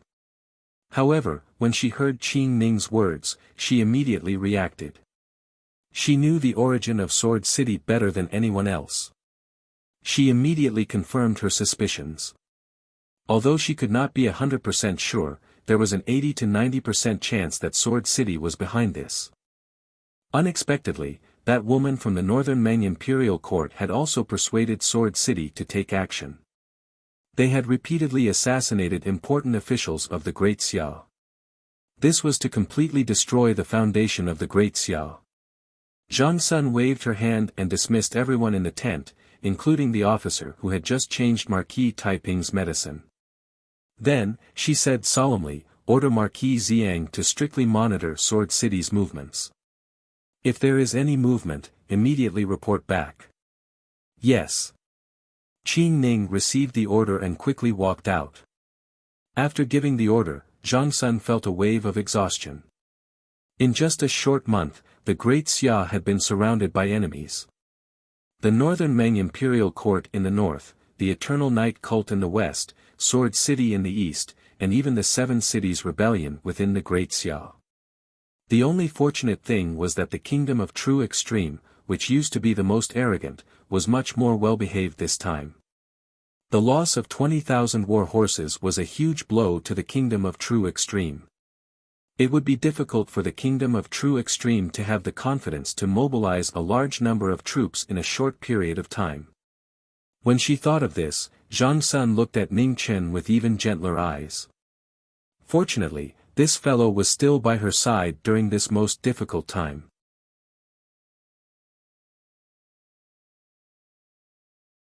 Chapter 75. The assassination 3 days ago had a great impact on the morale of the soldiers. Luckily, after Zhang Sun's arrival, the negative atmosphere gradually dissipated. Zhang Sun was different from other empresses. She was the daughter of a marquis and was not afraid of the battlefield. After a short rest, she immediately summoned the remaining general. There were originally 3 generals in the army. Now that two of them were assassinated, there was only one left. He was already old and his role in the army was to stabilize the morale of the soldiers. Empress. After the old general came, he immediately knelt down with tears in his eyes. He was full of guilt. Old General Ling, please rise. Zhang Sun quickly went forward to help the old general up. The latter had been with the Zhang Sun family for more than 30 years and was loyal to them. Although she was the empress, she could not accept this. He is the father of the General Ling you know in the palace, Qing Ning reminded. Ning Chen was shocked and then understood. No wonder General Ling took care of him in the palace. After letting him go, Zhang Sun did not punish him and even promoted him. Actually, General Ling was a good person. Ning Chen had not seen him for a long time and missed him very much. After Zhang Sun helped the old general up, she was about to introduce Ning Chen to him. However, when she saw Ning Chen spacing out again, she was furious and slapped his head. Greet old General Ling. Ning Chen came back to his senses after being slapped by Zhang Sun. He immediately bowed respectfully and said, Greetings, old General Ling. This is... The old general was confused and asked. Ning Chen, you should be familiar with him, Zhang Sun introduced. Oh. The young man who bombed Jingqi Palace. As expected, heroes come from the young. When the old general answered, he was a bit surprised. Looking at the empress' behavior just now, she did not treat the young man as a servant at all. That was something an elder would do to a nephew. Ning Chen was a bit embarrassed and smiled shyly. Why did she remember these things? He had a lot of positive images, such as bravely jumping into the frying pan, okay, he admitted that he only thought of this. Zhang Sun and Qing Ning did not like Ning Chen to smile. When they saw this smile, they felt uncomfortable all over. Therefore, Qing Ning went up and gently patted the latter's shoulder. Then, Ning Chen began to secretly grimace. After chatting for a while, Zhang Sun looked worried and asked, Old General, what's the situation now? Reporting to your highness, Northern Meng's army of 300,000 has set up camp 200 li away. It's possible that they could attack at any time, the old general said in a heavy tone. 200 miles. When Ning Chen heard this, he was shocked. He couldn't care less about the rules and asked anxiously, when did this happen? This is the news sent by a spy at noon. Just now, another spy confirmed this information. The old general replied. There was a trace of doubt in his words. Was there something wrong? What's wrong? Zhang Sun knew Ning Chen's personality. There had to be a reason for him to lose his composure. Someone might attack the camp tonight.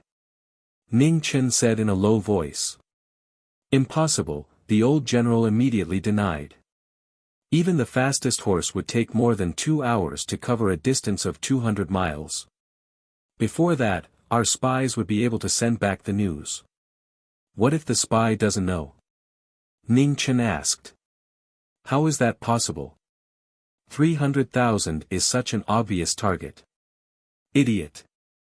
At this point, the old general was suddenly startled. His expression changed, and his entire body began to tremble. 300,000 was extremely obvious. It could even be said that it was impossible not to notice. However, on the other hand, if a few thousand soldiers were missing, no one would know. As long as the army was used as bait, these few thousand soldiers could avoid the spy's line of sight and be done without anyone noticing. This was a very simple logic. However, with Wu Ho injured and 2 generals dead, he was the only one left. It was already difficult for him to stabilize the morale of the army, so he didn't think about this aspect. Just a little bit more, and he would have become the sinner of Grand Xiao. I'll send the order now. The entire army is to be on guard against a night attack, the old general said in a low voice. Wait. Ning Chen frowned and stopped the old general from leaving the camp. Little brother, what do you think? The old general stopped and asked politely. Just call him Ning Chen.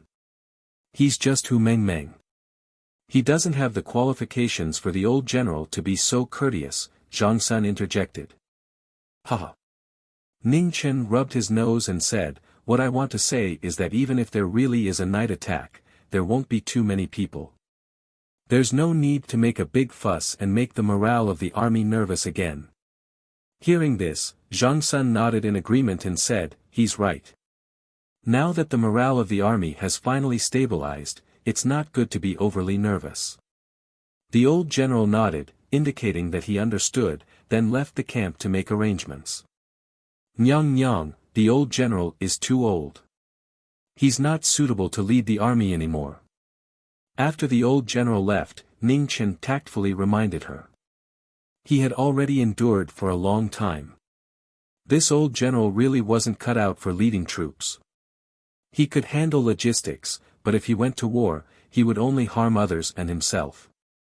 How could Zhang Sun not understand the meaning in Ning Chen's words? She sighed softly and said, Old General Ling has been with the Zhang Sun family for over 30 years. Even if he doesn't have merit, he still worked hard. Once this war is over, this consort will make arrangements for him to enjoy his remaining years. Hearing Zhang Sun's words, Ning Chen didn't continue talking about the old general. He asked, Nyang, is there a general in the Marquis army that's worth promoting? If there's no other choice, we can transfer one from somewhere else. We can't keep going on like this. There's not enough time. Also, changing generals at the last minute is a big taboo. This consort will take care of this for now. Once this war is over, we'll choose a new general, Zhang Sun said gravely. Can you do it? Ning Chen muttered softly. He was very doubtful. Slap. Qi Ning unrestrainedly slapped the former's head. This brat was becoming more and more impudent. When Yang followed the Marquis to the east and west, you weren't even born yet, Qi Ning said unhappily. Ning Chen was hit until it hurt, but he didn't dare resist. His mouth was cheap, so he deserved to be hit. Qi Ning was a diehard fan of Zhang Sun's, so he didn't want to get hit again. Ning Chen, this consort knows that you have talent that normal people don't have, so this consort needs your help in this war. As she spoke, Zhang Sun actually stood up and took a step forward to bow with a solemn expression. Seeing this, Ning Chen was so frightened that he almost fell out of his wheelchair. He quickly turned his wheelchair and moved away from Zhang Sun, avoiding this bow. Nyang, in my hometown, being bowed to by an elder will shorten one's lifespan. You can't harm me. Ning Chen smiled bitterly. Wasn't this just scaring him? He didn't have much of a burden and couldn't endure this kind of torment. On the side, Qi Ning also jumped in fright and said, Nyang, why are you still being so polite with him? Zhang Sun's mood from the two's nervous actions also disappeared. She straightened her body and said calmly, in any case, this consort has already said what needed to be said and done what needed to be done. If this consort finds out in the future that you still haven't done your best, be careful of your head. That's more like it. Hearing this, Ning Chen and Qi Ning both inwardly sighed in relief. Zhang Sun's actions just now had truly frightened them. Suddenly, Ning Chen realized that he was a bit cheap. He wasn't used to hearing nice words, so he had to be hit and kicked to feel better. The main reason was that Zhang Sun's strength had left a shadow in his heart.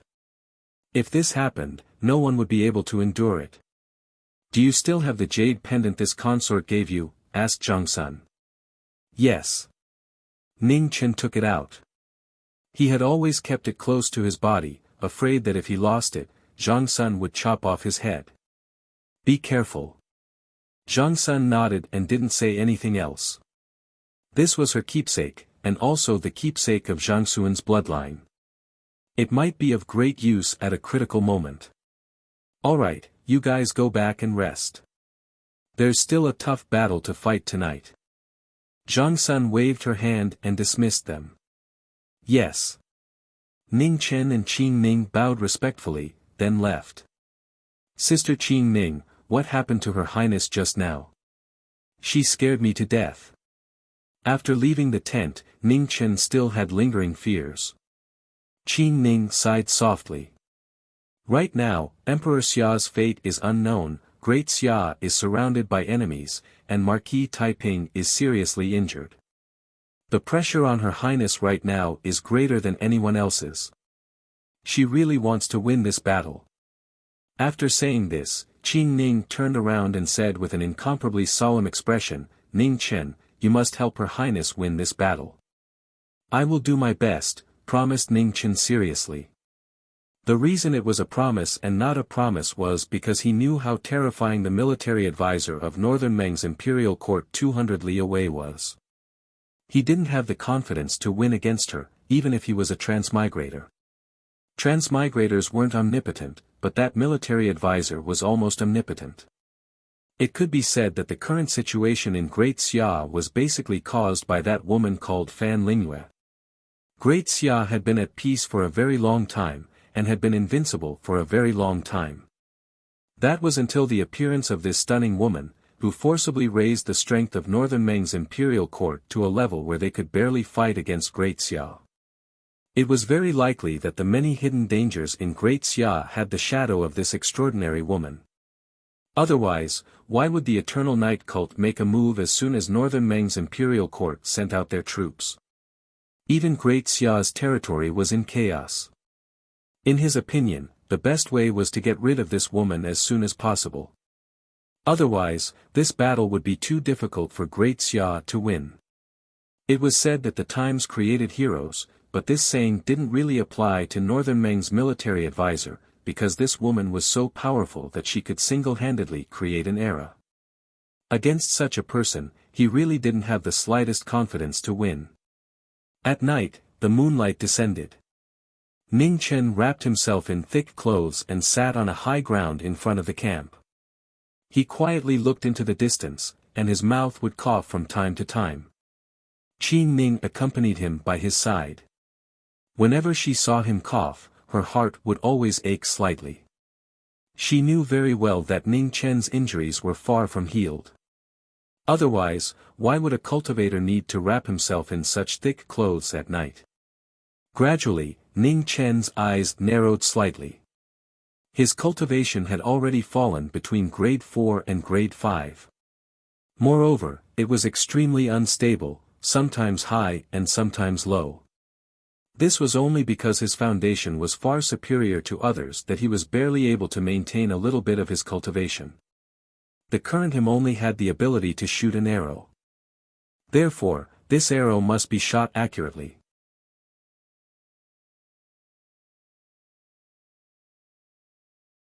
Chapter 76. The sound of iron hooves clanging against the cold wind could be heard as the horses galloped in the dark night. One could vaguely see the cotton covers tied to the horses' hooves. Ning Chen narrowed his eyes even more. The military advisor of Northern Meng would not make any mistakes. How big was the impact of the cotton covers? In fact, it was not big. To put it simply, it was nothing more than hearing the galloping of horses from 5 kilometers away or 9 kilometers away. However, on the battlefield, a distance of 1 kilometer could result in a completely different outcome.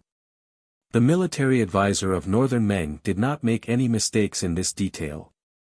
The general leading the troops was an expert. The closer he was, the harder it was to hide his aura.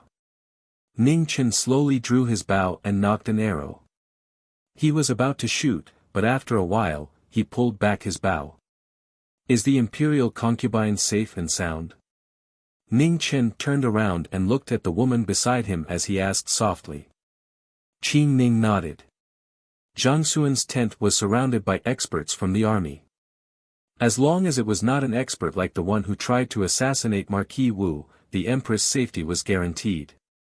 Although Marquis Taiping was seriously injured in the assassination a few days ago, the 3 swordsmen were not much better off. They would not be able to attack again in a short period of time. Then I am relieved. Ning Chen turned his wheelchair and walked down from the high ground. He said, Sister Qin Ning, let's go greet the military advisor of Northern Meng. Since he only had the ability to shoot one arrow, why not give it to the woman of northern Meng? Qi Ning was startled, but she did not stop him. With her around, nothing would happen to Ning Chen. After a while, a horse carriage set off from the camp and disappeared into the darkness. The distance of 100 kilometers was not far. If a horse galloped quickly, it would take 2 hours. The horse carriage was not as fast as a horse, but after 3 hours, it arrived in front of the northern Meng camp. Ning Chen found a place with slightly higher ground, then looked in the direction of the northern Meng camp and drew his bow again. In front of the northern Meng camp, Fan Lingyue stood in the cold wind and quietly looked in the direction of the great Xia camp. Her eyes were emotionless. The light blue clothes were simple but revealed nobility. Fan Lingyue's identity was not difficult to recognize. When Ning Chen saw the light blue clothes, he felt a sense of familiarity. When he looked at the former's face, his body could not help but tremble.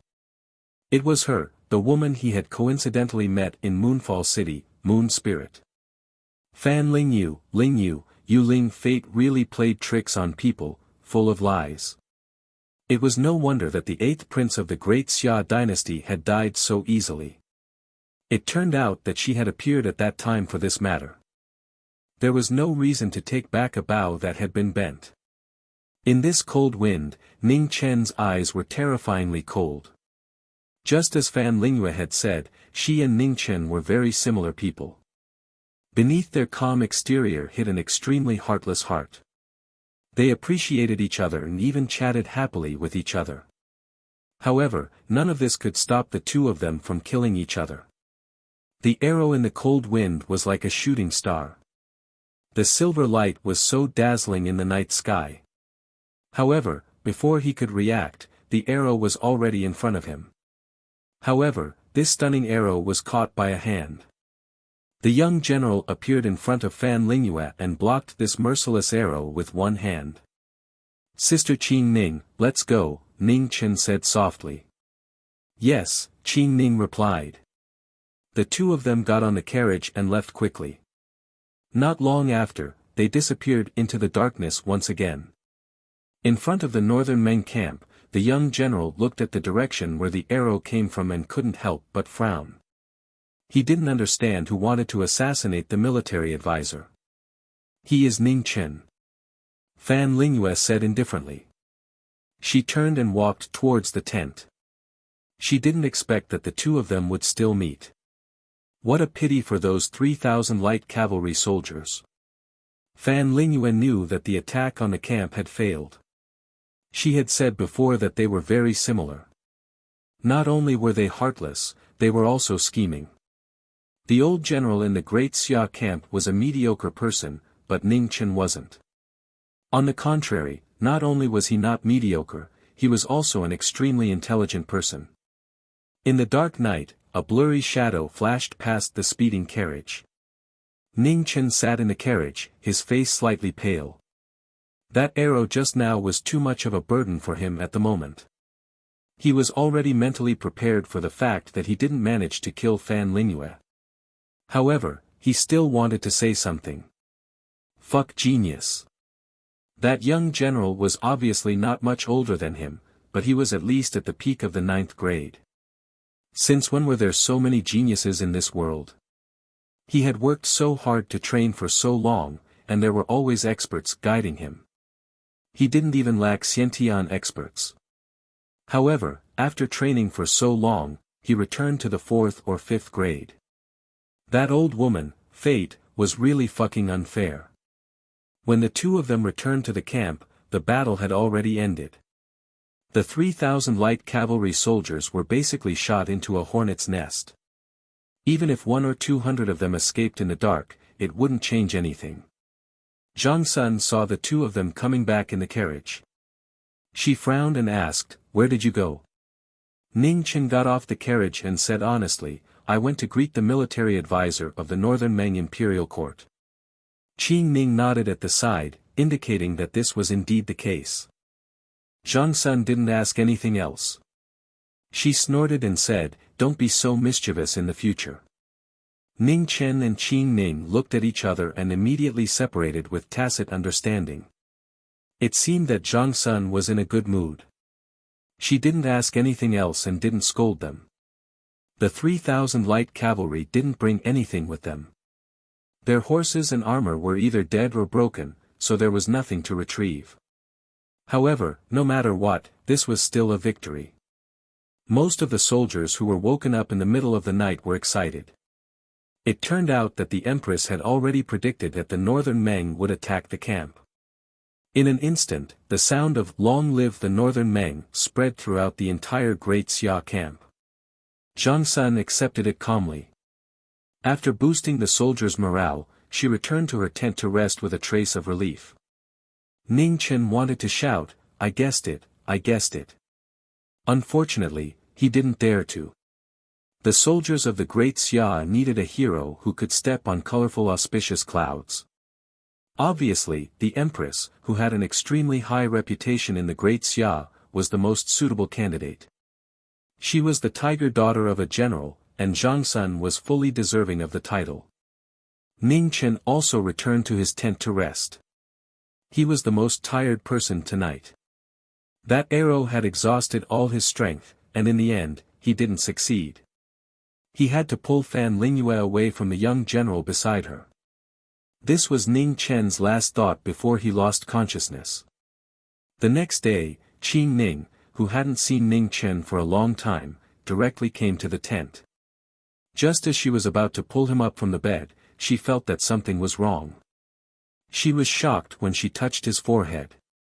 It was too hot. The military medical officer quickly arrived. After checking Ning Chen's pulse, his expression was extremely ugly. This pulse was even more chaotic than Wu Ho's.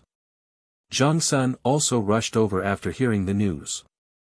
After seeing Ning Chen's sickly red face, her brows furrowed even more. He was fine last night. What happened? Zhang Sun asked angrily. Seeing that the Empress was angry, the medical officer became even more nervous.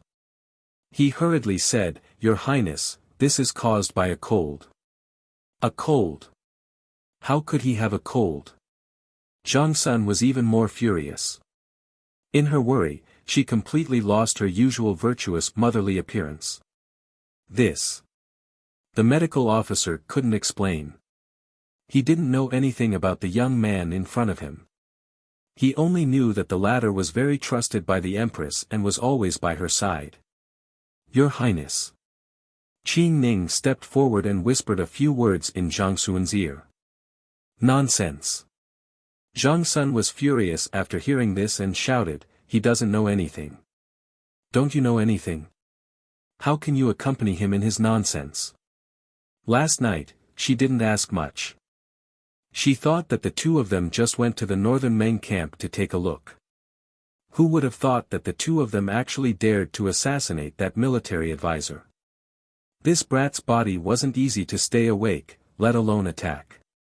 Couldn't he make her worry less? Treat this consort. If you can't, bring your head to see me. Zhang Sun snorted angrily and said. Yes. The medical officer trembled as he replied. Immediately, he hurriedly went out to prepare herbs and hot water. 6 hours later, Ning Chen woke up once. Looking at Zhang Sun beside him, he only said a few words before fainting again. Your Highness, no matter what, we must defend to the death. In addition, write a letter to the old Marquis and ask him to lead troops to intercept northern Meng's provisions.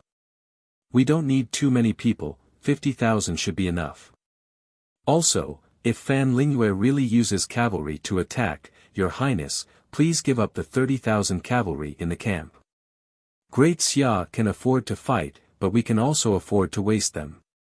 It's worth exchanging 30,000 for 20,000. In addition, even if all of these 150,000 people die in battle, we can't retreat. A defeated army is like a landslide. She has 100,000 cavalry, we can't retreat. Even in the midst of his illness, Ning Chen's words were still calm and ruthless to the point that it was terrifying.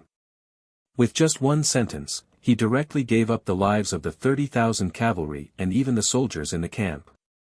Rest well. We'll talk about other things and you're better. Zhang Sun couldn't bear it.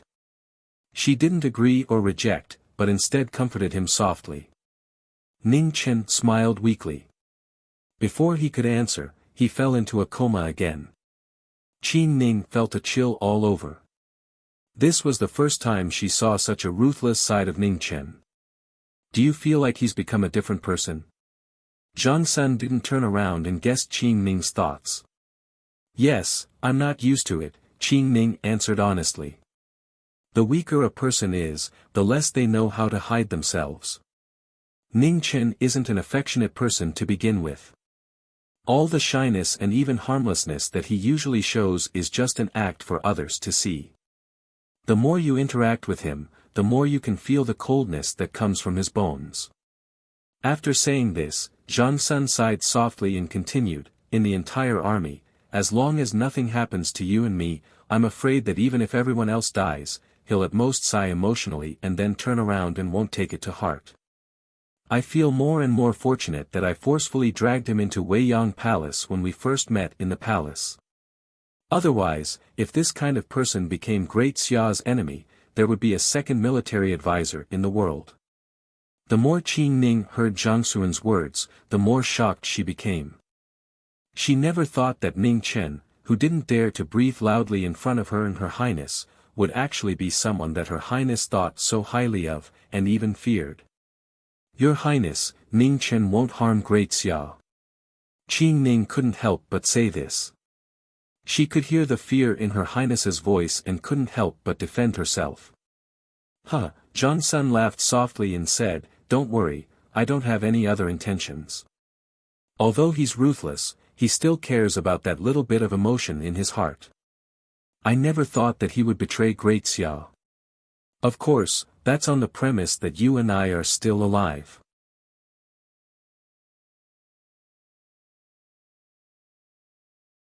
Chapter 77. Ning Chen's fever was very bad, and it didn't get better even when night fell. The doctor in the tent was very anxious. The Empress' words were still ringing in his ears, and his mind was completely focused on this young man. Zhang Sun listened to Ning Chen's suggestion and did their best to defend. Regardless of whether the Northern Meng Imperial Court's attack came or not, their side had already expressed their attitude of defending to the death. On Marquis Qinghe's side, the letter had already been sent out, and he would probably receive it soon. Xingqiao Pass was originally guarded by 50,000 soldiers, and with the addition of the 100,000 soldiers that Marquis Qinghe brought over, there were already more than 150,000 soldiers. Deploying 50,000 soldiers at any time wouldn't affect the situation in the short term. After Yangue city was broken, Fan Lingyue left less than 10,000 soldiers in the city to wait for the reinforcements to arrive without exhausting the military strength of the army. This was also the reason why Fan Lingyue chose to massacre the city. She wanted these 10,000 soldiers to truly form a fighting force of 10,000, and not be on tenterhooks all day long due to various sudden sneak attacks. Rations were something that war didn't lack. The Northern Meng Imperial Court's rations would definitely pass through Yangue City, and Marquis Qinghe's mission was to bring 50,000 soldiers to delay or even destroy the rations of the Northern Meng Imperial Court. The amount of rations needed for 300,000 soldiers was extremely terrifying, and it was impossible for the Northern Meng Imperial Court to gather them all at once. They could only transport them through Yangue City to the front lines. The reinforcements of the Northern Meng Imperial Court had already entered Yangue City. Currently, there were at least 60,000 soldiers guarding Yangue City. If they wanted to take back the city, they would need to expend at least 3 times the number of soldiers, and this was under the condition that the Northern Meng Imperial Court didn't send any reinforcements. Therefore, it was unrealistic to want to cut off the rations of the Northern Meng army once and for all. At the very least, the current Great Xia didn't have that many soldiers to spare. As long as Marquis Qinghe could cause trouble for the Northern Meng army's rations, it would be the greatest help to Zhang Sun and even the entire Great Xia. The current Great Xia needed time to catch a breather, and Duke Jingwu was in the imperial city to mobilize all the soldiers in the world. Ning Chen was a true genius. Although his cultivation talent was average, he was smart and could see the key to the Great Xia at a glance. Zhang Sun was a person who knew how to make good use of people. She would seriously consider Ning Chen's opinions. What the army lacked the most at the moment was talented generals. Ning Chen's reminder would make her feel much more relaxed. It was precisely because of this that she couldn't leave this brat's help for even a moment. Ning Chen's coma really made her very anxious and annoyed. At night, the cold wind blew again. Ning Chen still showed no signs of waking up. Zhang Sun paced back and forth outside the tent in frustration. His eldest brother was unconscious, and so was this fellow. Qi Ning didn't know anything about military affairs. She didn't even have anyone to discuss things with. "Your Highness, why don't you summon the first prince over?" Qi Ning suggested when she saw her eldest grandson's expression. The princes of Great Xia were all rare talents. Perhaps they could be of some help to Her Highness. "No, he's the crown prince. The future of the Great Xia depends on him. He can't be in any danger," Zhang Sun rejected without hesitation. Cough, cough. At this moment, a series of violent coughs resounded. The wheelchair turned, and Ning Chen walked out wrapped tightly. His face was terrifyingly pale. "Your Highness is right. The first prince can't come. It's not suitable for him to come either," Ning Chen said tiredly. The first prince was too righteous. He could be a Taiping sage, but it was not suitable for him to come to this battlefield full of schemes and plots. "When did you wake up?" Qi Ning asked with a joyful expression. However, before Ning Chen could reply, Zhang Xuan's angry voice sounded. "Who let you come out? Go back and rest." "Your Highness, I'm fine. I've slept for a day and my head is a little dizzy. I came out to get some fresh air. I'll go back in a while." Ning Chen pleaded helplessly. Actually, he was a little worried about Zhang Sun and wanted to come out to take a look. The Great Xia dynasty had been established for more than 1,000 years. This was probably the first time that the current empress came out to oversee the army. One could imagine how much pressure Zhang Sun was under. The Great Xia dynasty was now surrounded by enemies. If they could delay the Northern Meng imperial court's army for one more day, they would gain one more day for the Great Xia dynasty. Just as he had said earlier, he would do everything he could to help Zhang Sun get through this difficult time. Zhang Sun frowned but did not say anything more. This kid's temper was even more stubborn than a bull. It was useless to persuade him. "Your Highness, I remember that there is a river 300 kilometers behind us. If we lose, send someone to destroy the bridge," Ning Chen said calmly as he looked at the Northern Meng imperial court's army. "Is there no hope?" Zhang Sun sighed and asked. "If it was someone else, there might be hope. But our opponent is Fan Lingyue. We will definitely lose," Ning Chen said honestly. He was speaking the truth. They were already at a disadvantage in terms of military strength. Moreover, Fan Lingyue had 100,000 cavalry while they only had 30,000. This was a fatal difference. They could not stop him. He would do everything in his power to delay this day as much as possible until Great Xia could catch its breath. Ultimately, the Great Xia dynasty was still the strongest. As long as they were not defeated in a single breath, the final victor would be the Great Xia dynasty. To be honest, after this battle, it would be clear whether the Great Xia dynasty would lose or not. They could lose, or even lose miserably, but they could not lose meaninglessly. Currently, their best choice was to fight a war of attrition. The longer they fought, the more desperate the battle would be, and the more disadvantageous it would be for the Northern Meng imperial court. "Your Highness, how is the situation in the east?" Ning Chen thought for a moment and asked. The Eternal Night Cult and the Northern Meng imperial court had sent out their troops at the same time, forcing the Great Xia dynasty into a sorry state. Unlike the northern Ming imperial court, who had a military advisor, the Eternal Night cult relied on their tyrannical martial strength to open the path. An unparalleled martial monarch acted. From the martial Marquis to the generals of the Great Xia dynasty, no one could stop him. Monsters like Xiantian were truly troublesome existences. They have already broken through 2 cities. Fortunately, the Eternal Night cult does not have many heavy cavalry, only 30,000. Otherwise, the Great Xia dynasty would have no need to fight this war, Zhang Sun said tiredly. It was rumored that there were no more than 10,000 heavy cavalry. Anything above 10,000 could not be lower. This was referring to the Eternal Night cult's heavy cavalry. It would be an exaggeration to say that one of these terrifying soldiers could fight against 10. On the battlefield, they were practically invincible and undefeatable.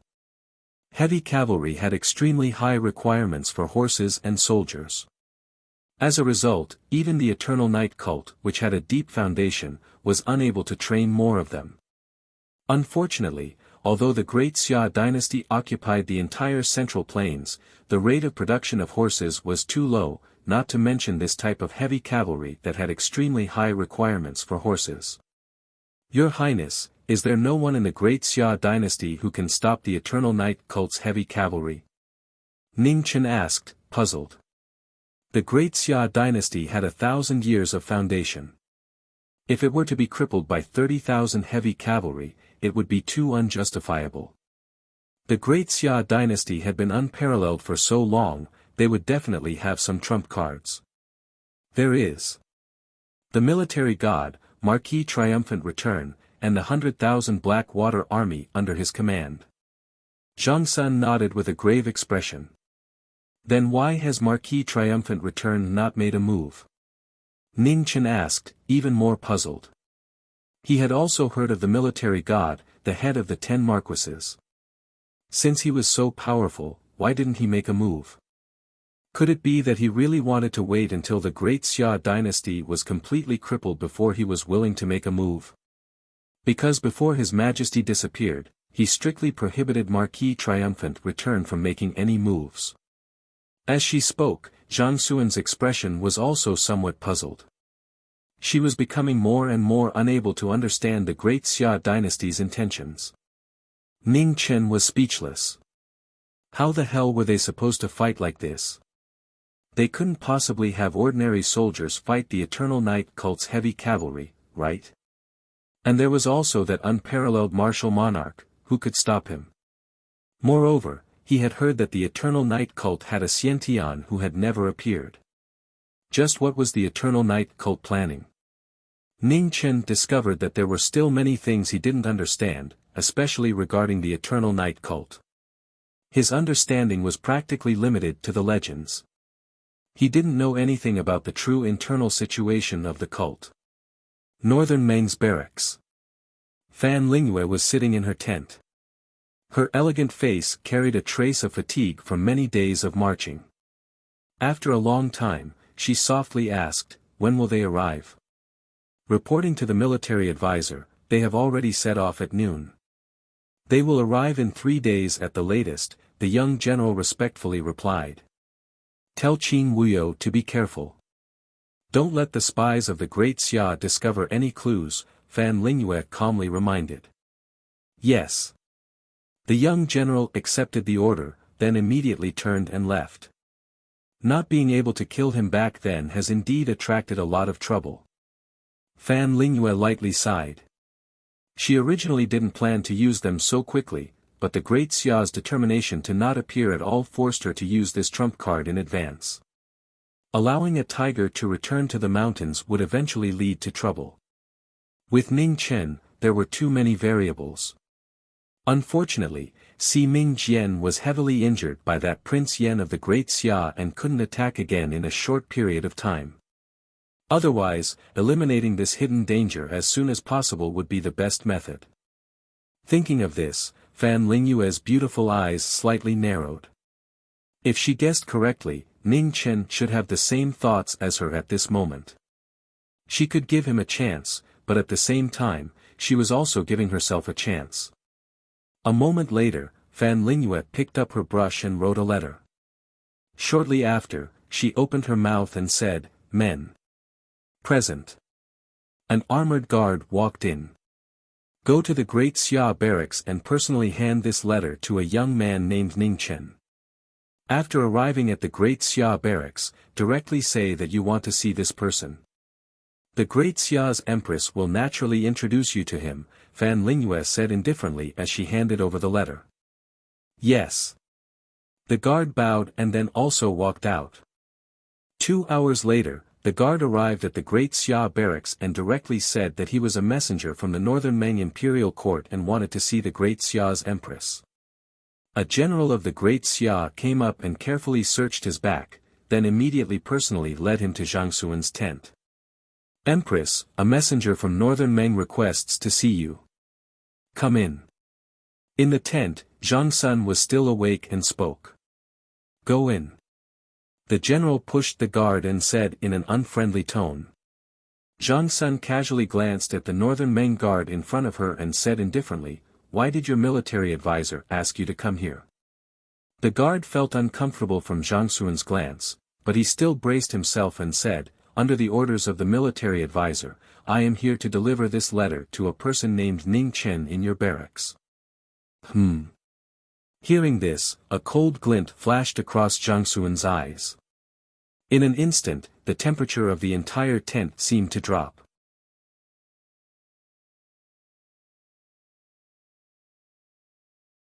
Chapter 78. Late at night, Ning Chen was invited to the commander's tent by Zhang Sun. Only then did he find out that Northern Meng's military advisor had sent a messenger to deliver a letter. After opening the letter, Ning Chen's eyes narrowed slightly. It seemed that Fan Lingyue was still impatient to get rid of him. Their thoughts were very similar. They both believed that getting rid of the other was the most direct and effective method. "Go back and tell your military advisor that Ning Chen will keep the appointment," Ning Chen replied calmly, crushing the letter into pieces. The Northern Meng guard cupped his fists and bowed, then turned and left. "Can't you see such an obvious trap?" "You can't go," Zhang Sun said angrily. Ning Chen shook his head. Nyang, this is our only chance, and also our only hope for victory. I have to try no matter what." "No." Zhang Sun was unmoved and said angrily. Nyang, I've made up my mind. If you're really thinking about my safety, then let me think about how to keep tomorrow's appointment." Ning Chen's expression also darkened, not backing down at all. "You." Zhang Sun trembled with anger. This brat was simply trying to anger her to death. At this time, Qi Ning also rushed over after hearing the news.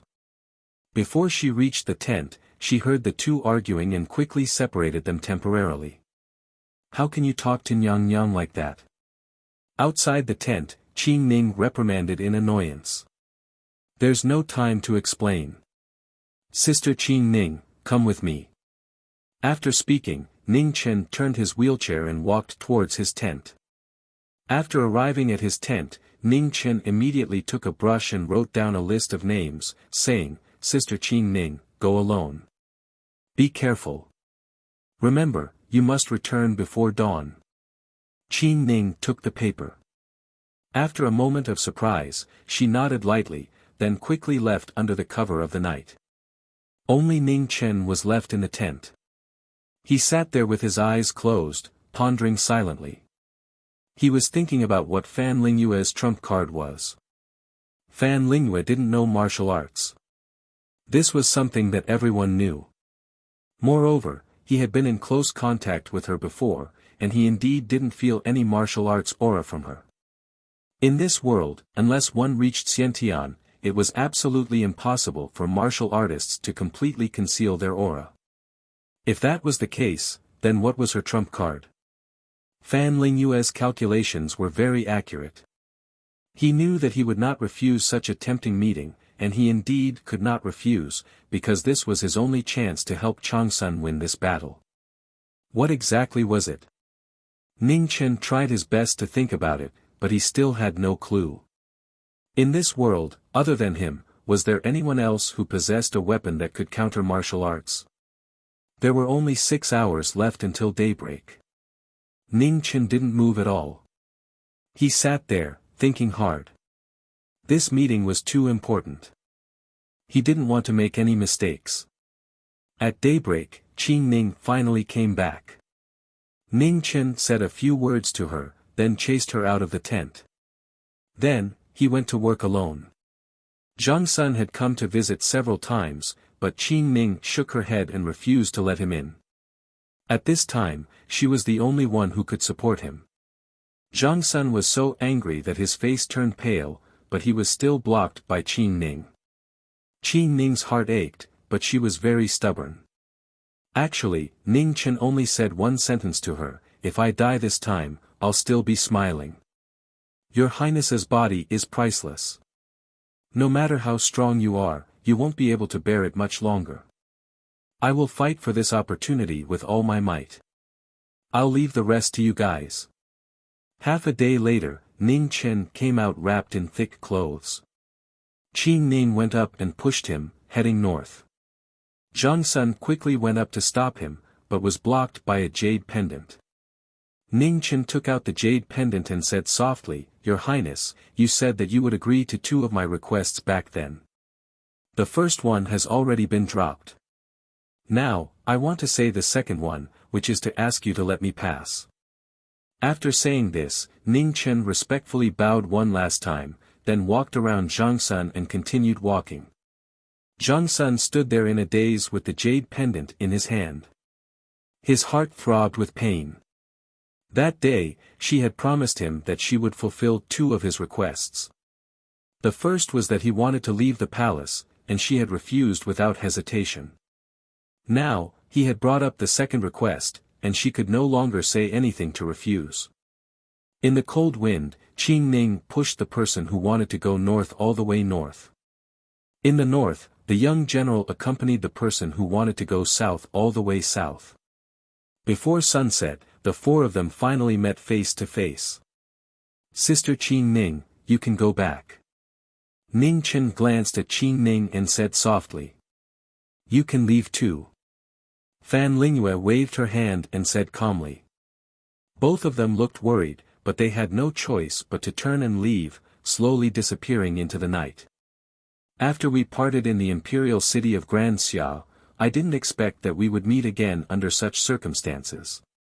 Fan Lingyue sighed softly and said. At that time, she had things she needed to do, so she didn't care too much about Ning Chen's identity.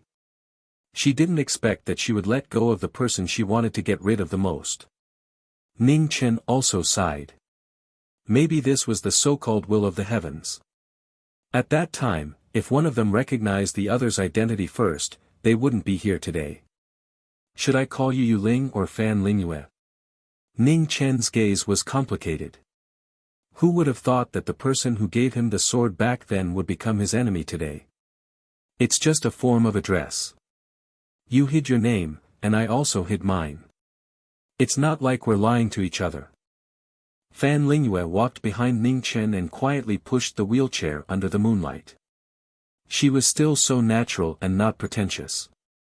In this world, perhaps only he and she were the most similar and the most familiar people. Unfortunately, they had become enemies. Do the ideals you spoke of back then still count? Ning Chen didn't turn back and asked softly. Fan Lingyue nodded and said, "I didn't lie about this. The world is peaceful and the people are prosperous." Ning Chen mocked softly. "Ha!" Fan Lingyue laughed softly and said, "It's never changed. Does your so-called world include Grand Xia?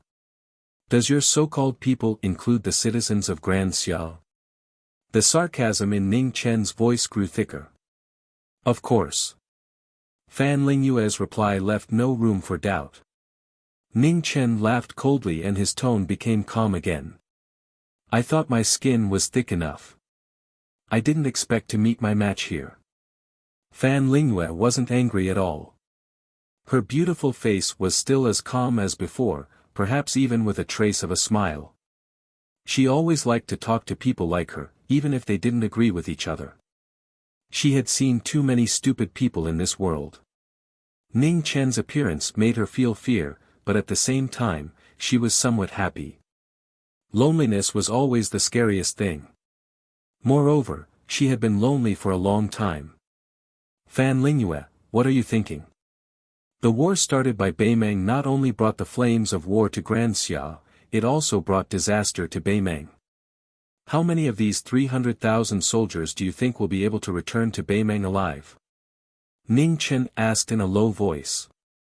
I will do my best to bring them all back, Fan Lingyue said softly.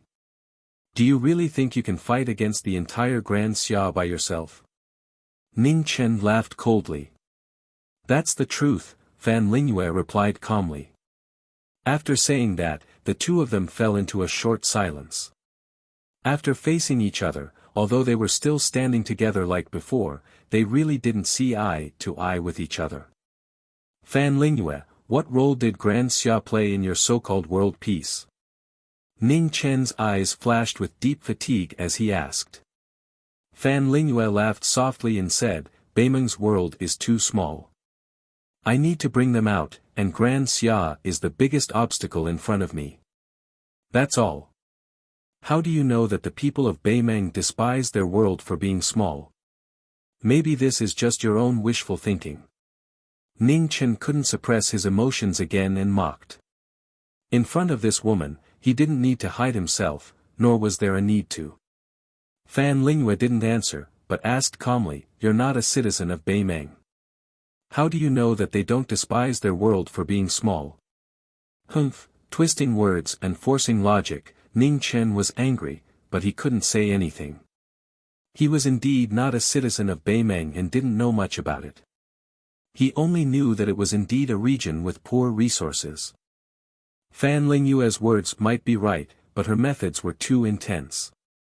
Fan Lingyue, the 170,000 soldiers of Great Xia in Yengue City and millions of civilians were killed just because of a single sentence from you. Don't you feel the slightest bit of guilt?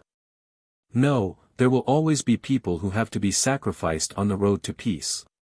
You, me, and them. You're a lunatic.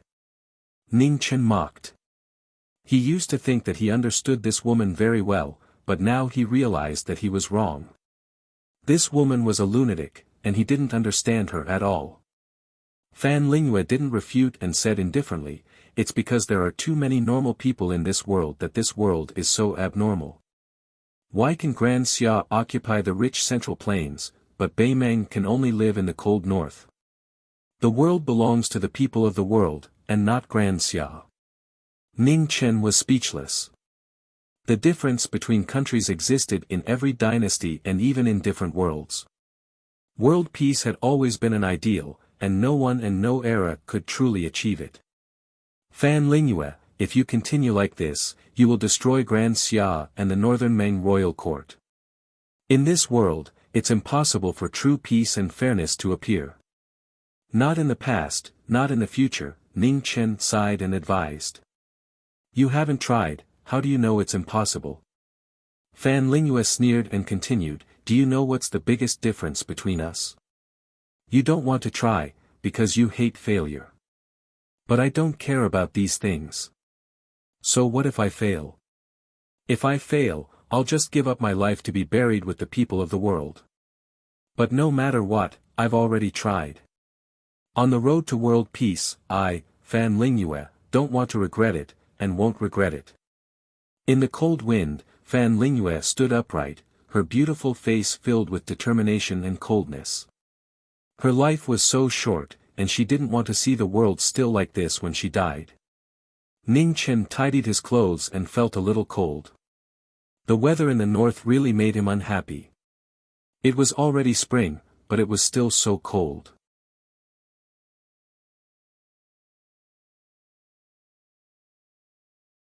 Chapter 79. The two of them finally had nothing to say to each other. In the past, they were just acquaintances, but now, they had nothing to say to each other. It wasn't a simple difference in their standpoints, but the way they looked at things and did things was completely different. Fan Lingyue's methods were too intense, Ning Chen didn't like it. Ning Chen also thought too much before doing things, Fan Lingyue also felt that it was shameless. Ning Chen couldn't refute Fan Lingyue, he couldn't even prove whether her methods were right or wrong. There weren't so many right and wrong in this world, the biggest right and wrong had always been the human heart. If Fan Lingyue succeeded, 100 years later, she would be a good minister who created a prosperous world in the eyes of the world. If she failed, she would only be left with a bad reputation. Unfortunately, she didn't care about this. What she cared about was just as she said, the world was peaceful and the people were prosperous. Ning Chen never doubted the sincerity of Fan Lingyue's words. He mocked her only because he didn't like her methods. The two of them finally stopped. Ning Chen sighed, let's stop here. Okay. Fan Lingyue nodded. It was time to stop. Although they were similar people, they weren't on the same path. They couldn't continue walking forever. I'm very curious, how are you going to get rid of me here? A cold wind blew past. Ning Chen narrowed his eyes. He still couldn't guess what her trump card was. There were only the two of them here. Although he was seriously injured, it was more than enough to deal with a weak girl who didn't even have the strength to truss a chicken. He never liked people walking behind him, but Fan Lingyue was an exception. Firstly, it was because the two of them really had a good chat before, and secondly, it was because Fan Lingyue didn't know martial arts. You'll know soon enough. Before she finished speaking, Fan Lingyue raised her palm and pressed it against Ning Chen's back.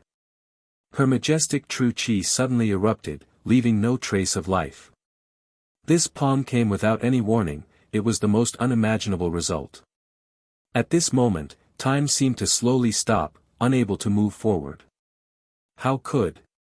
Ning Chen didn't have time to say the words in his heart. He had calculated everything, but he didn't expect Fan Lingyue to know martial arts. He originally thought that he valued her a lot, but he didn't expect that in the end, he still underestimated her. He underestimated this girl who even deceived the world. Who said that the Northern Meng's military advisor didn't know martial arts? Looking at it now, it was the stupidest thing in the world. However, after a moment of surprise, Ning Chen still smiled. His smile was so bright that flowers bloomed on his face. Boom! At the next moment, an earth-shattering explosion rang out in the dark night like a sudden clap of thunder. The dazzling light could be seen from 100 li away. Ning Chen. Military advisor. Several miles away, Qing Ning and the young general, who had been paying attention to the situation, were shocked. They stomped their feet and flew toward the center of the explosion. In front of the great Xia camp, Zhang Sun stood outside the tent. His pupils constricted as he gazed at the north, and an extremely ominous premonition arose in his heart. The night was enchanting. The bright moon hung high in the sky, sprinkling down a cold waterfall. Two figures, one from the south and one from the north, were rushing over at an extremely fast speed. They were like two shooting stars in the night sky, so fast that it was shocking. The cold wind was biting cold, but the two people who had fainted on the ground could no longer see this scene. There were only scars all around them, quietly telling the desolation of the night. Ning Chen didn't expect Fan Lingyue to have the Book of Chaos, which could conceal any aura. Fan Lingyue also didn't expect that gunpowder, other than being ignited by fire, would also explode under great pressure. He couldn't guess her trump card, so he transmigrated into a body full of gunpowder and a few flamethrowers. He originally planned to use them to save his life at a critical moment, but he didn't expect to be hit by Fan Lingyue's palm, saving him all the trouble. Qing Ning and the young general arrived at the same time. After a brief exchange of glances, their palms collided with each other. Soon after, they swept up the figures on the ground and left in a flash of light. Not long after, the northern main camp in the Great Xia camp fell into great chaos. The furious Zhang Sun and the young general almost overturned the entire tent. They poured panaceas and miraculous medicines into the mouths of the people on the bed, only hoping that they could save the lives of the people on the bed. However, the injuries of the two were too severe. The panaceas and miraculous medicines they usually used were now like dregs, not having the slightest effect. One day later, the news of the military advisor of the Northern Meng being seriously injured and in a coma spread throughout the world, shocking everyone. No one expected the military advisor of the Northern Meng to be injured at this time. This was a shocking matter. Once the Northern Meng army lost this military advisor, the threat of the army would be reduced by at least half. The Great Xia could take a breather and even free up their hands to deal with the eternal night cult and the chaos of the 7 cities. The lords of the 7 cities were in a state of panic. This sudden change disrupted all their arrangements. With the military advisor of the Northern Meng injured, no one could pin down most of the Great Xia's energy.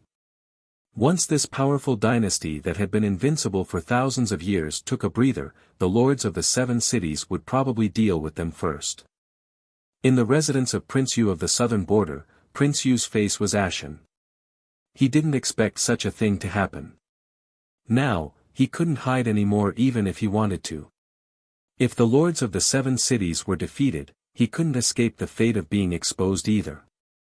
He had the blood of the royal family. Now that the fate of Emperor Xia was unknown, he might still have a chance if he fought under this banner. Half a day later, a shocking battle broke out in Prince Yu's residence. Under the cover of 7 ninth-level masters and 2 half-step innate masters, Prince Yu finally escaped from Prince Yu's residence. However, none of the 7 ninth-level masters and 2 half-step innate masters survived.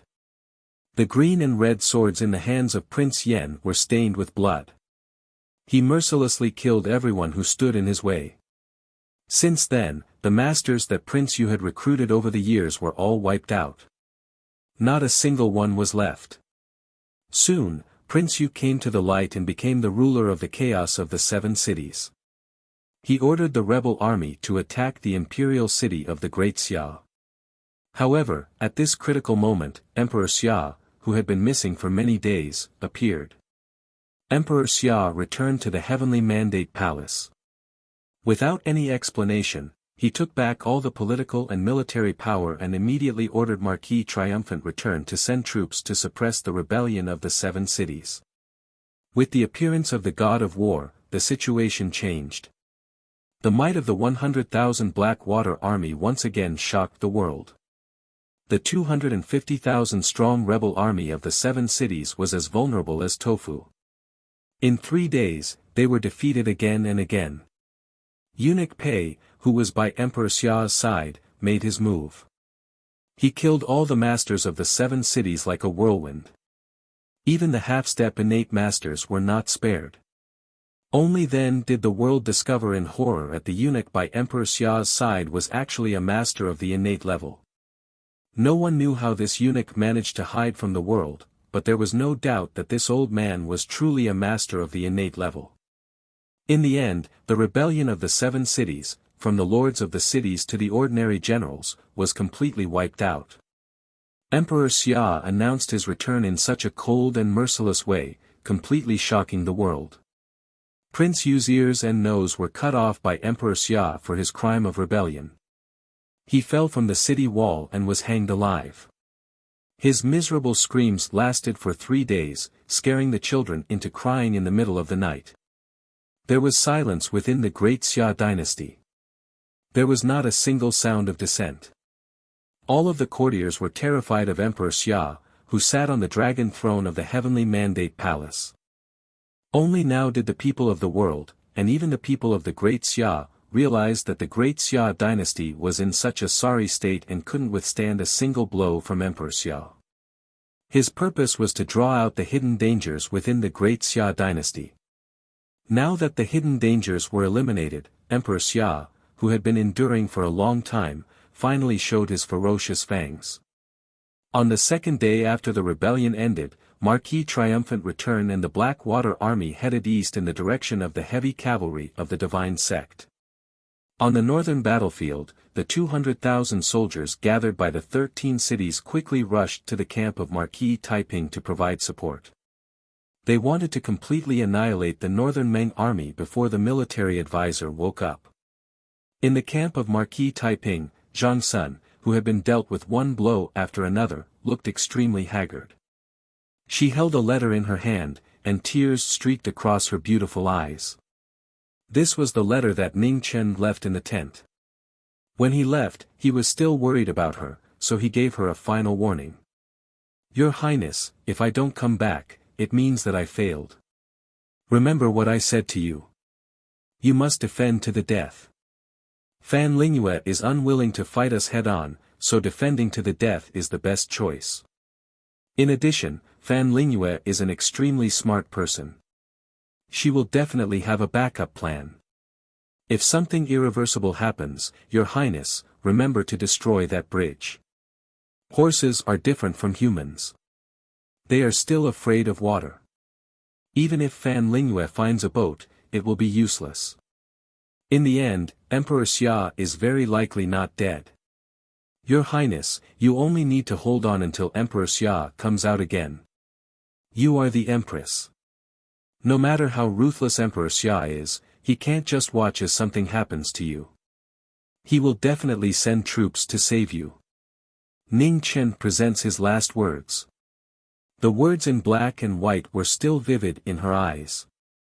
Zhang Sun finally couldn't hold back the tears in her eyes, and they fell down. Why did he always not listen to her? "Your Highness." Qing Ning stood at the side, holding back her sadness, and advised, "Your Highness, he is not dead yet. The letter has already reached Prince Yen. I believe Prince Yen will be here soon." Prince Yen was a Xiantian. At this time, she could only hope that as a Xiantian, Prince Yen would have a way to save his life. Although she knew that the chances were slim, although she knew that she was lying to herself, she still didn't want to believe that he would die like this. He was always so lucky, escaping calamity after calamity. This time would definitely be no exception. A day later, Prince Yen arrived. Without saying anything, he directly took Ning Chen away. Barbarian Dynasty, Princess Side Courtyard. A man sat on the bed, clutching her chest. Her small face was pale. She felt that something had happened to him, and it was a very, very big thing. She wanted to look for him, but she promised her father that she wouldn't look for him for the time being. He said that he had to keep his word. She couldn't disappoint him. She didn't want her father to worry, so she had been eating, drinking medicine, and sleeping obediently. However, she really couldn't pretend anymore. Northern Meng Army Camp. Fan Lingyue was still lying quietly on the bed, her face pale. Beside her, the young general was silent, guarding her day and night. At the last moment, Fan Lingyue circulated all her true qi in front of her to protect her. The Chaos Scroll also appeared to protect her, but her internal organs were still injured by the violent explosion, and she fell into a coma. The Northern Meng Army's morale was at its lowest. Without the military advisor, no one thought that they could continue. The 10,000 soldiers led by Qin Wuyo had already arrived a few days ago. They were stationed in the army camp, silently waiting for the military advisor to wake up.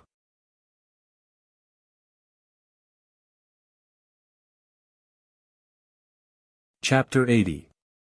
In the west of Wuxia, the invincible martial monarch and the invincible martial marquis finally met. The divine sex armored cavalry against the Blackwater army, a true battle of generals against generals, soldiers against soldiers. Brilliance in Wu Ho's hand clashed with desolation in Wu Jun's hand. The battle between the saber and the halberd of the war god shook the heavens and earth, causing the sun and moon to lose their splendor. The invincible cavalry of the god sect finally stopped in front of the Blackwater army. Neither side gained an advantage. After a day of fierce fighting, they had to stop temporarily. The undefeated martial monarch was injured, and the world was once again shocked. The head of the 10 marquises of the Great Xia, Marquis Triumphant Xian, was actually an exceptional expert that did not belong to the 5 strongest experts in the world. For a time, the entire world was guessing what exactly was in the palace of the great Xia dynasty that could hide from the eyes of the world. The phenomenon of breaking through to the Xiantian realm was earth-shattering. Unless one had some kind of precious treasure, it was impossible to cover up the pillar of light that soared into the sky. The martial monarch was injured but not defeated. Marquis' triumphant return was unable to kill the martial monarch.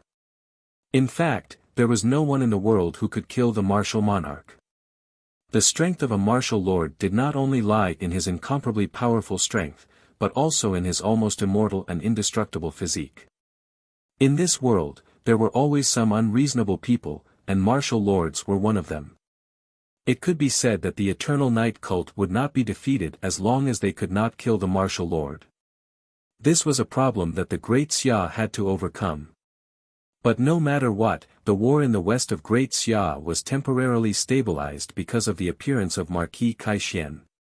For a short period of time, no one could do anything to the other. On the other side of the battlefield, the reinforcements from the north of Great Xia were much slower than the Blackwater Army, which could travel 150 kilometers in a day. Ordinary soldiers could not compare to the Blackwater Army, which was made up entirely of warriors. Within the northern Meng camp, panic had started to spread. The 200,000 reinforcements of Great Xia and the 150,000 soldiers of the Taiping camp had surpassed them in terms of numbers. The unconscious military advisor became the only hope in the hearts of the northern Meng army. As long as the military advisor woke up, he would definitely be able to lead them out of this crisis. However, to their disappointment, the military counselor had yet to wake up when the reinforcements from Great Xia arrived. The commander of the Great Xia reinforcements was a direct descendant of Emperor Xia, General Wuxia.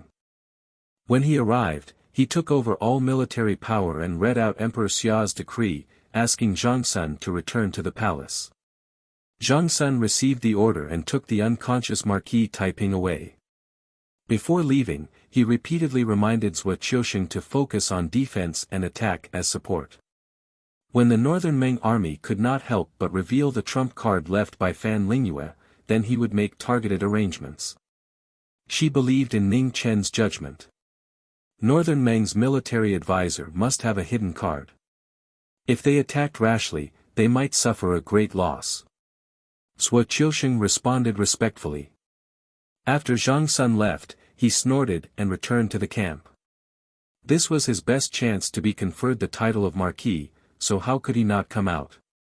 He wanted to take advantage of the northern Meng military advisor's injury to completely crush the northern Meng army in one fell swoop.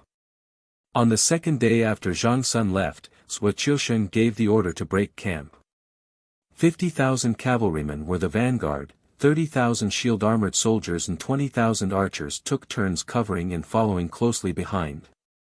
The remaining 250,000 soldiers continued to follow, pressing towards the northern Meng imperial court like a tide. However, something that terrified the Great Xia soldiers happened. A group of heavily armored cavalrymen appeared from the northern Meng imperial court's camp. There were at least 10,000 of them. The flood of molten iron instantly crushed the 50,000 cavalrymen of Great Xia. Under the attack of the northern Meng heavy cavalry, the valiant shield-armored soldiers were immediately scattered. The 20,000 archers were completely useless and were swallowed by the flood in the blink of an eye. Subsequently, the 100,000 cavalrymen of the northern Meng imperial court suddenly moved, completely pushing the Great Xia soldiers into the abyss of death. Wherever the butcher's knife went, blood flowed like a river. When the northern Meng soldiers who were already in low spirits saw this, their morale was immediately boosted. They followed behind the 100,000 cavalrymen and crazily vented the anger in their hearts. The war lasted for an entire day and night, but it had already become a one-sided massacre. On the second day, the 35-man army of Great Xia was completely wiped out. Corpses were everywhere within a radius of 100 miles. Zhuo Qiusheng fled. He was scared out of his wits. In his fear, he forgot Zhang Xuan's instructions. If the army was defeated, he was to immediately destroy the bridge behind him. After the great victory, the 100,000 cavalrymen of northern Meng traveled 300 miles in a day and stepped over the most important Wuxia. From then on, they truly entered the hinterland of the Central Plains. When Zhang Sun, who was still on the road, heard the news, his face instantly turned pale. He leaned weakly against the carriage and couldn't say a word. Great Xia was in trouble. This was the thought in everyone's mind. No one had expected such a huge reversal of events.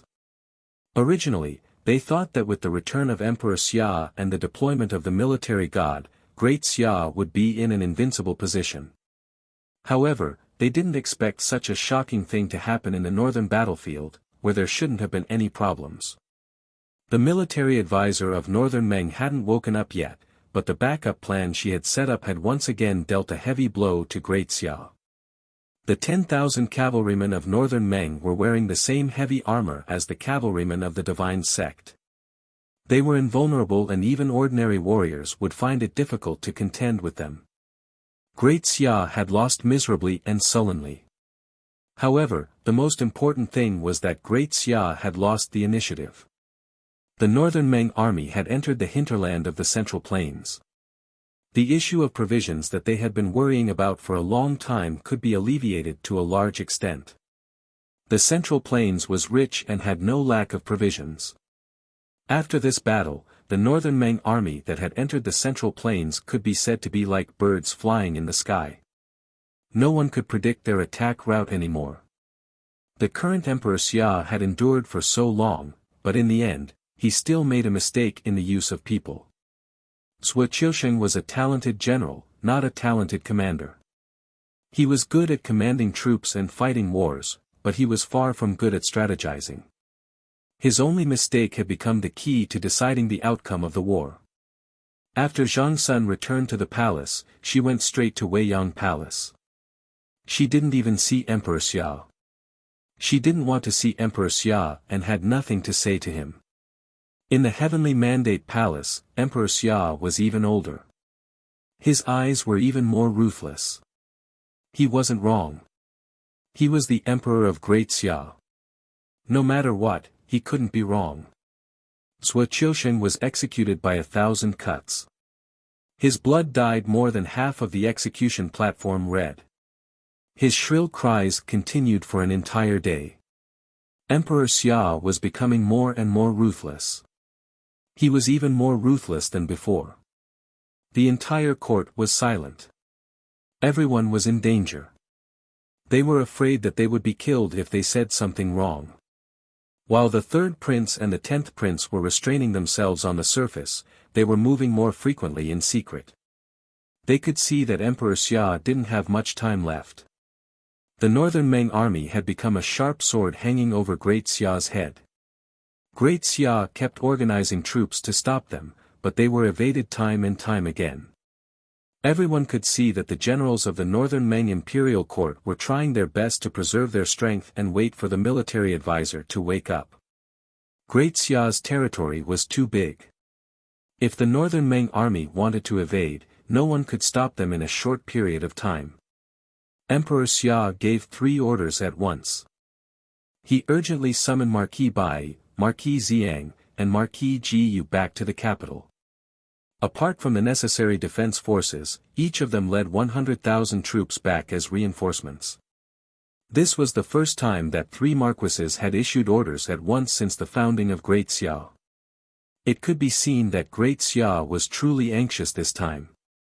The atmosphere in the northern Meng army also became tense. The 3 marquises of Great Xia had returned. In addition to the mobilized troops, they could gather at least 500,000 troops. This was extremely disadvantageous for them. However, they didn't dare to rashly attack the south. Every stronghold of Great Xia was impregnable. If they continued to attack, the 300,000 troops would be wiped out before the military advisor woke up. In this world, not everyone could scheme against the world with their own wisdom like the military advisor. In the east of Great Xia, in the number 1 shrine of Evernight, the martial lord was sitting high above. The 3 generals below him were kneeling respectfully. Every one of them was at least at the peak of the 9th rank. Some even showed signs of breaking through. After the divine sect's heavy cavalry took down 2 cities, they completely destroyed them. Wherever the flames of war passed, not even a blade of grass was left. The martial lord was injured and returned to the No. 1 shrine to recuperate. The 3 generals followed him back. The 30,000 heavy cavalry also returned to the borders of Great Xia to await orders. The valiance of Marquis Kaixuan and the Blackwater army was unexpected. This military god of Great Xia rarely showed himself. They only knew that he was a powerful figure, but they didn't expect him to be this powerful. The martial lord's injuries weren't serious and he recovered quickly. His special constitution had an unimaginable self-healing ability. The reason he returned to recuperate was to ensure that his body would be in perfect condition for the next battle. The Great Xia's Marquis Kaixuan was a formidable opponent. He needed to treat him seriously. "Is that woman from Northern Meng still not awake?" the martial lord asked from above the main hall. Reporting to the martial lord, according to the news, Fan Lingyue is seriously injured. "There's no possibility of her waking up in a short period of time," a red-clothed general reported respectfully. The martial lord frowned. Without that woman, the Northern Meng army was no different from a toothless tiger. This was very bad news for the divine sect. Once Great Xia seized the opportunity to destroy the Northern Meng army, they would definitely gather all their forces to resist the divine sect's invasion. In a direct confrontation, the divine sect would definitely suffer heavy losses. "Take a divine heaven pill and send it to the Northern Meng camp. Have that woman wake up as soon as possible," the martial lord ordered. "Yes." The red-clothed general stood up and left. "Military advisor of Northern Meng, don't disappoint me."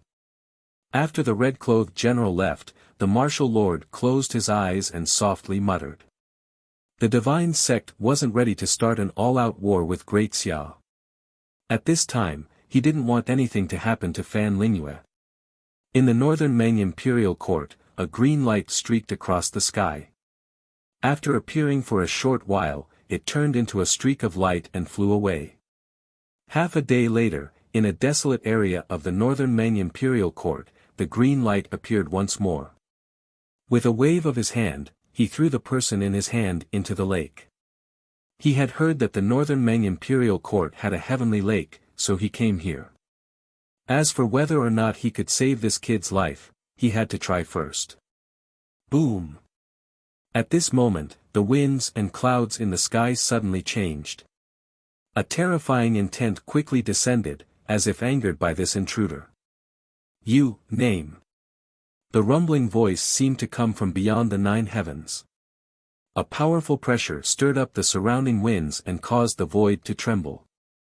"Great Xia, Prince Yen." Prince Yen stood in the wild wind. His young face was indifferent. He was not moved at all. Translator, Nyoibo Studio Editor, Nyoibo Studio. His green clothes and black hair fluttered in the wind.